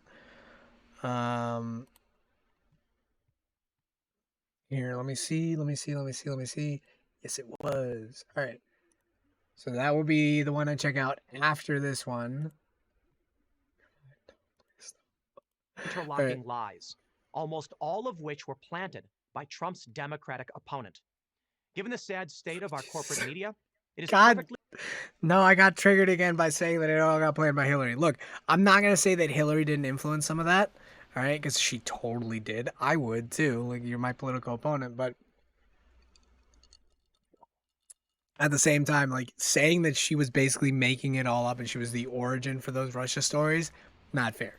The origin for the Russia stories were, again, his son meeting with Russian officials to talk about adopting Russian babies. Did you guys see any programs to adopt Russian babies come out? Because I didn't. I didn't see a big push for adopting Russian kids. Did you? Bullshit. That the New York Times and the Washington Post won Pulitzer Prizes, the highest award in journalism, for dutifully reporting each lie as if it were the gospel truth. Then there was the Charlottesville lie, that the president described neo-Nazis as very fine people at a press conference. Am I going to be able to make it through one video? Conference following a riot in Charlottesville, Virginia in August of 2017. He did. He never said any such thing. There's a transcript of the press conference to prove it. The real quote was, "I'm not talking about the neo-Nazis and the white nationalists. They should be condemned totally." No matter. The media had manufactured this. If you read the transcript, that is what he says. Fine. I understand that. If you look at the actual videos, they spend a bit of time. God damn it, did I drink again? Oh, yeah. I'm literally going to finish this drink before I get through this one video. Look, if you look at the actual transcript, that is what it says. If you look at the video, you can see that the whole context of what he says is basically being like, look, some of them might not be great, but most of them are very fine people. And that's what we had a problem with. Just because you're not actively calling yourself a neo-Nazi does not mean that showing up to Nazi rallies and doing the Nazi thing does not automatically qualify you to become part of that group. You know? Woke Oscars suffer another year of brutal ratings. Third lowest ever. Honestly, I would never have watched the Oscars. I think I watched one of them. Maybe. You know what? I'm not sure. I'm honestly not sure that I've ever watched the Oscars. Because the Oscars is basically just a party where the actors clap themselves on the back, right? Like, I don't need that shit. I'm not that interested. Story, and they were sticking to it. Additional common sense evidence to the contrary, like the president has Jewish grandchildren, was simply ignored. Or how about the laptop from hell? The computer that... Wait, his evidence against the whole neo-Nazi claims was that he has Jewish grandchildren? Is he talking about Jared Kushner? Hunter Biden left at a computer repair shop and never picked up. That story was broken by the New York Post in October 2020. In addition to files depicting Hunter's personal predilections, emails and text messages on the laptop suggested that his father, presidential candidate Joe Biden, was involved in corrupt business dealings with the Russians, the Ukrainians, and the Chinese. Twitter immediately banned the New York Post story from being shared on its platform. Did the legacy media jump all over this egregious violation of the freedom of the press? No. They jumped all over the fiction that it was another Russian disinformation campaign. No, I mean, yes, that is what they did, but also no, that's not what they did. There was so much disinformation coming from the White House and from all this like Russian sources that it was hard to tell what was and was not disinformation. And the Hunter Biden laptop story is still basically just about pornography. Like, it all comes down to Hunter Biden has dick pics on his computer, which is photos of his genitals, and then somebody found his laptop, published the stuff inside of it, and said, look at these emails, while everyone was like, why did you send me a dick pic next to the emails? You could like I didn't need the dick pic. I just wanted to see the emails. And because of that, Twitter blocked it because said you can't show dick pics on the internet. Everybody stopped taking it seriously because, again, why did you send me dick pics with the emails? I just wanted the emails. I would have taken the story a lot more seriously if it was just the emails, right? But instead, there's pictures of the hunter basically butt-ass naked doing cocaine with hookers in Ukraine, which, again, cool, bro. You live your life, do what you're gonna do. But like, that's not much of a like political story until you start talking about like, oh, maybe his father was involved in corrupt businesses in Ukraine. That's cool. Don't share the dick pics then. Like, if you want me to take you seriously, if you want me to take this news seriously, then just show me the serious news. Don't show me the fucking thing. It was like the piss tapes with Trump, where they were like, Russia's got piss tapes of Trump getting pissed on by hookers. It was so fucking ridiculous, and I don't know why the news spent so much time covering that shit. I know they were saying like he could be compromised. The Russian government's got dirt on him. The Russian government had other dirt on him. It did not need to be P tapes. All right, he's got businesses literally all over the world, and Putin is an international spy gifted in information gathering. Like, they had dirt on him. They knew how to manipulate him. It did not have to be P tapes. It could have been anything. But we got so fucking stuck on the P tapes that you just don't know. Hunters, huge BDE energy. BD energy. That's what the Hunter For the has, record, yeah. I don't care whether you think Trump is great or horrible. The issue is not Trump. The issue is truth. How do you determine who's telling it? One obvious way, as I've already suggested, is if someone or some news source lies over and over again, you may not want to trust them. Who told you that Supreme Court Justice nominee Brett Kavanaugh was a sexual abuser? God damn it, no! Oh! Yes, because he was. And a gang rapist. All right, nobody said he was a gang rapist. God damn it. Yeah, I know. Guys, I don't even think I'm going to make it through one video without finishing this. Or that a Catholic high school kid cruelly mocked a Native American war veteran on the steps of the Lincoln Memorial. Okay, again, that actually did happen also. But two, we created an environment that allows that to happen.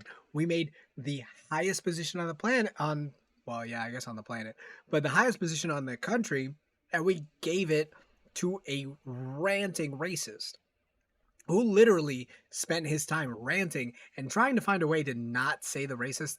Kind of like, when you ever go to like those Thanksgiving dinners or your family dinners, whatever you want to call them, and all your family's there, and there's that one uncle or that one aunt that's just like never really gotten along with the rest of the family, and then she tries to express her point of views, and then suddenly you're just sitting there trying to scale things back from the all-out civil war your aunt has just started by subtly saying that your daughter's boyfriend is just a little too dark to sit at the same table as everyone else. Like, what the am I watching here?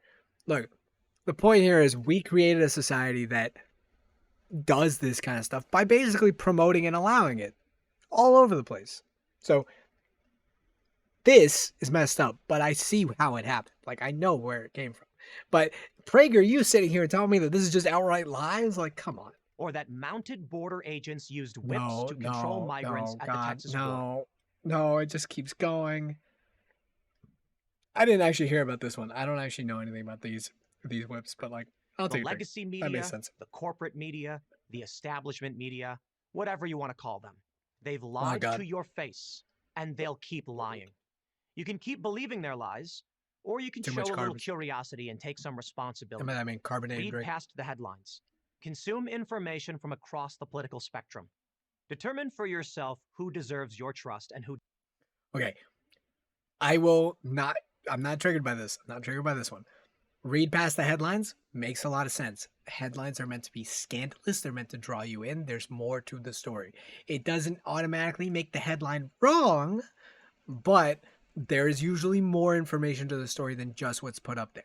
Like, there was a story that came out recently that was about children working in factories and stuff. I said that was horrible. I didn't know the whole story. I didn't know that not only were these children forced to work in these places, they were migrant children that were basically forced onto people that weren't actually family members or any kind of viable host family for them, and instead abuse them and basically force them to work so that they can pay off the debt that they accrued by coming to this country. It gets a lot worse, but this headline was children working, right? Consuming information from across the political spectrum. Again, that's fine. I don't see a problem with that, but you also need to be able to call out bullshit when you see it and determine for yourself who deserves your trust. Again, call out bullshit when you see it. And if I had to pick somebody to trust, I'd pick the person that's giving me numbers over stories and dates, figures, facts. I don't like it when people start throwing a lot of emotions into their things, because while you might be emotionally charged by the things you're saying, it does not move me to hear emotions instead of numbers. So that's my perspective on this. Right? If you need to determine who deserves your trust, see the actions they have taken and the consequences they have had. All right? So like, Republicans are really big on deregulation. They love deregulating. They do it all the time. And we had trains crash because of that. Banks fail. Like, deregulation, not my best friend. In fact, friendship ended with deregulation. Friendship started with socialism. Gotcha. Who doesn't? In the process, you'll be surprised how much you will learn. This is how you become an informed citizen. Now that's a novel idea. Yeah, I'll I'm take Tim a look. This is Poole, almost over. host of Timcast for Prager University. Host of Timcast. They usually have professors on here. I'm surprised they had Tim Poole. All right, so I think if that's the same link you sent me before, then I believe it's over the last 4. This one. Is it if you live in freedom, thank the British Empire? Yeah, I think that's the one. Yeah, let me try this out.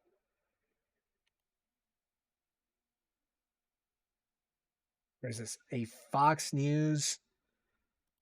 All right, hold on. I'll take a look at this, and then we'll do the second video, and then I gotta go. But I want to check this out real quick. Aerial picture live overhead in Los Angeles of Is this?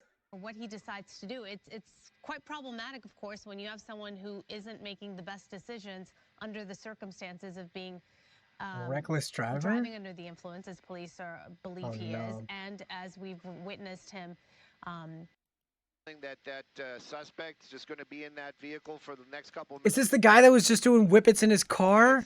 Oh, I did see a little bit of that. This. And then hopefully, just going to be letting himself out of that he just kept going into custody. Yeah.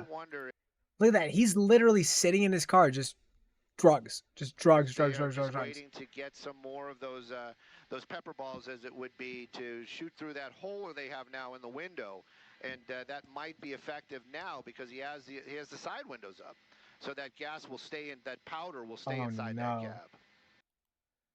To gas him, like, oh my god, yeah, he has a canister of nitrous in there, and he just keeps on. Look at that. At a certain point, he's literally just hanging out of the window, just like trying to get a deep breath. I love this. Thanks for sending this. This is hilarious. And like, look at this. They've got like 3 cop cars here, and they just can't get to them. Right? What science do you study? I studied chemical engineering. So it was a lot. It was a lot of fun. Organic chemistry, inorganic chemistry. You want me to watch the end? All right, we're gonna skip forward. We're gonna see the ending of this, because they spend literally like 2 hours on this. Is he trying to go after all that? Because I remember they had like, oh my god, they're just he's smoking out his tires. The deputies are attempting to make communication with him. They are unsuccessful in getting him out of the vehicle. Are they? Is he gonna run? Okay, so we just dipped in there to Fox 11's broadcast. Right, I think we are going to rejoin you now live after we just learned. They're look at this. 1, 2, 3, I think 3 cop cars, maybe at least 2 cop cars and a SWAT team is here. What the hell? On digital for Fox 11 in Los With the part with the smoke grenade? All right, hold on. So they're here. Pursuits and they say things to deputies. Yeah, so this guy's just sitting in his car, literally just taking like little whippets of nitrous, and then he just hangs out of the car and is like, "Oh no, oh god." Just give it up. Just come out of the car. You know, this is over. But right now, he's just kind of just sitting there, just being. I love how the camera shakes to let you know that he is also shaking from all the drugs. Like, God, this guy's gone. Stubborn about going into custody. He literally just popped it up to his face and was like, "Let me just take one more."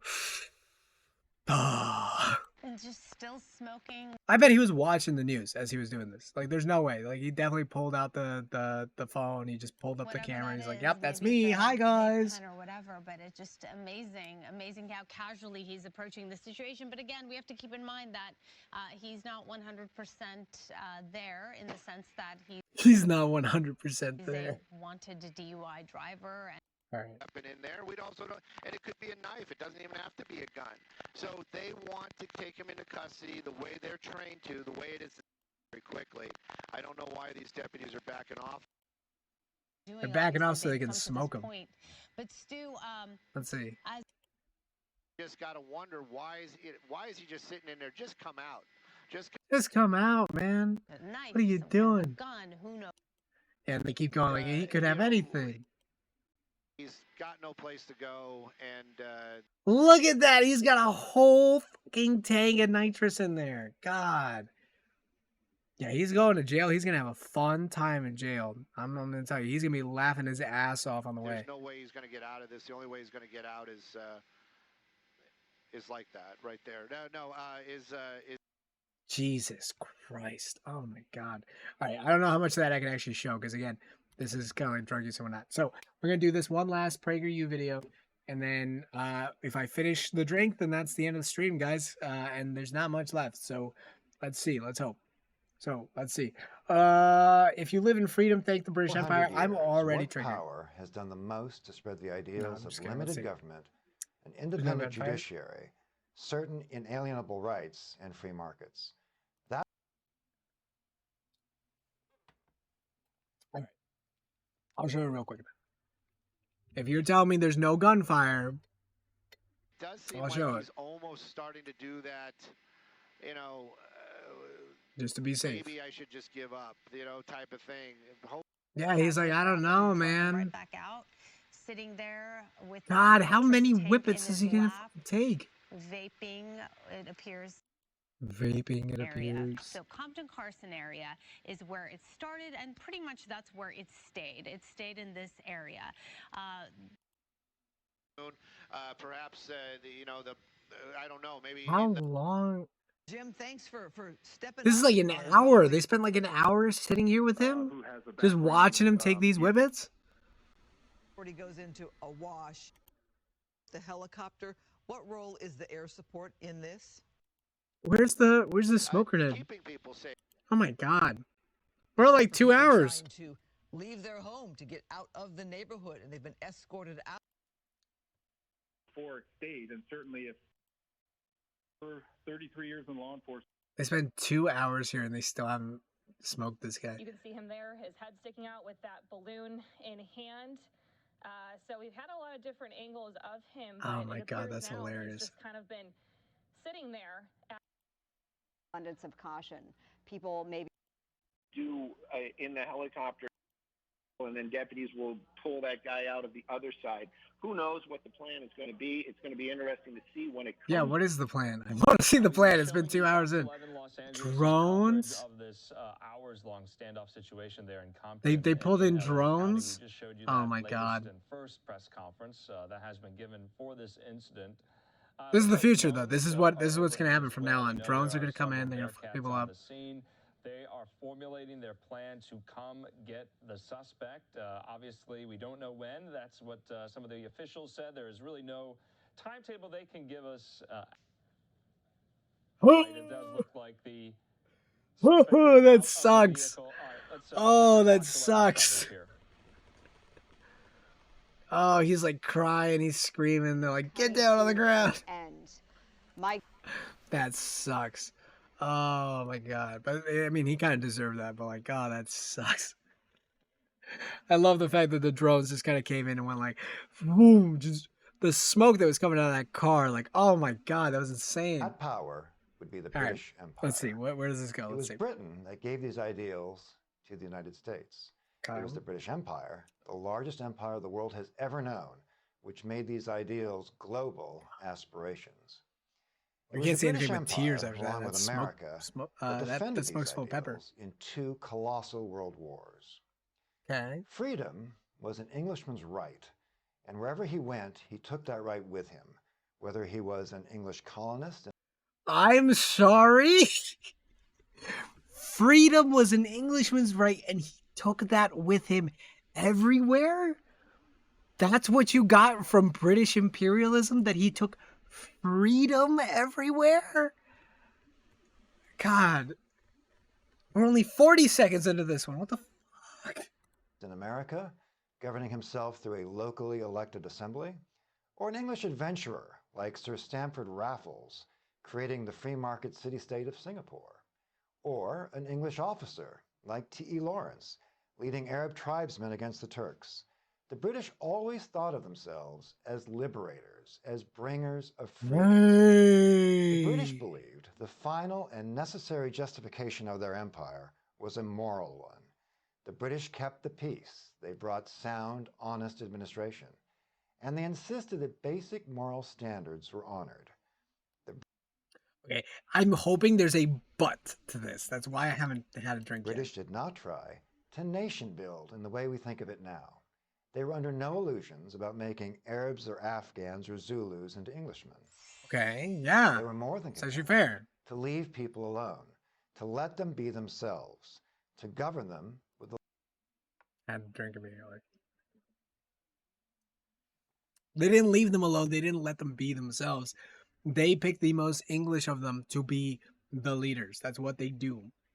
Lightest possible hand. In American history, we remember this when we think of the British Empire's so-called benign neglect. We can see it throughout the history of the British Empire. Think about the vast territory of the Sudan. It was governed by 140 British civil servants. No. Even Gandhi praised the British Empire, paraphrasing Jefferson, saying that he believed that the best government was the government that governed least, and that he found that the British Empire guaranteed his freedom and governed him least of all. Was that before or after he was looking for independence?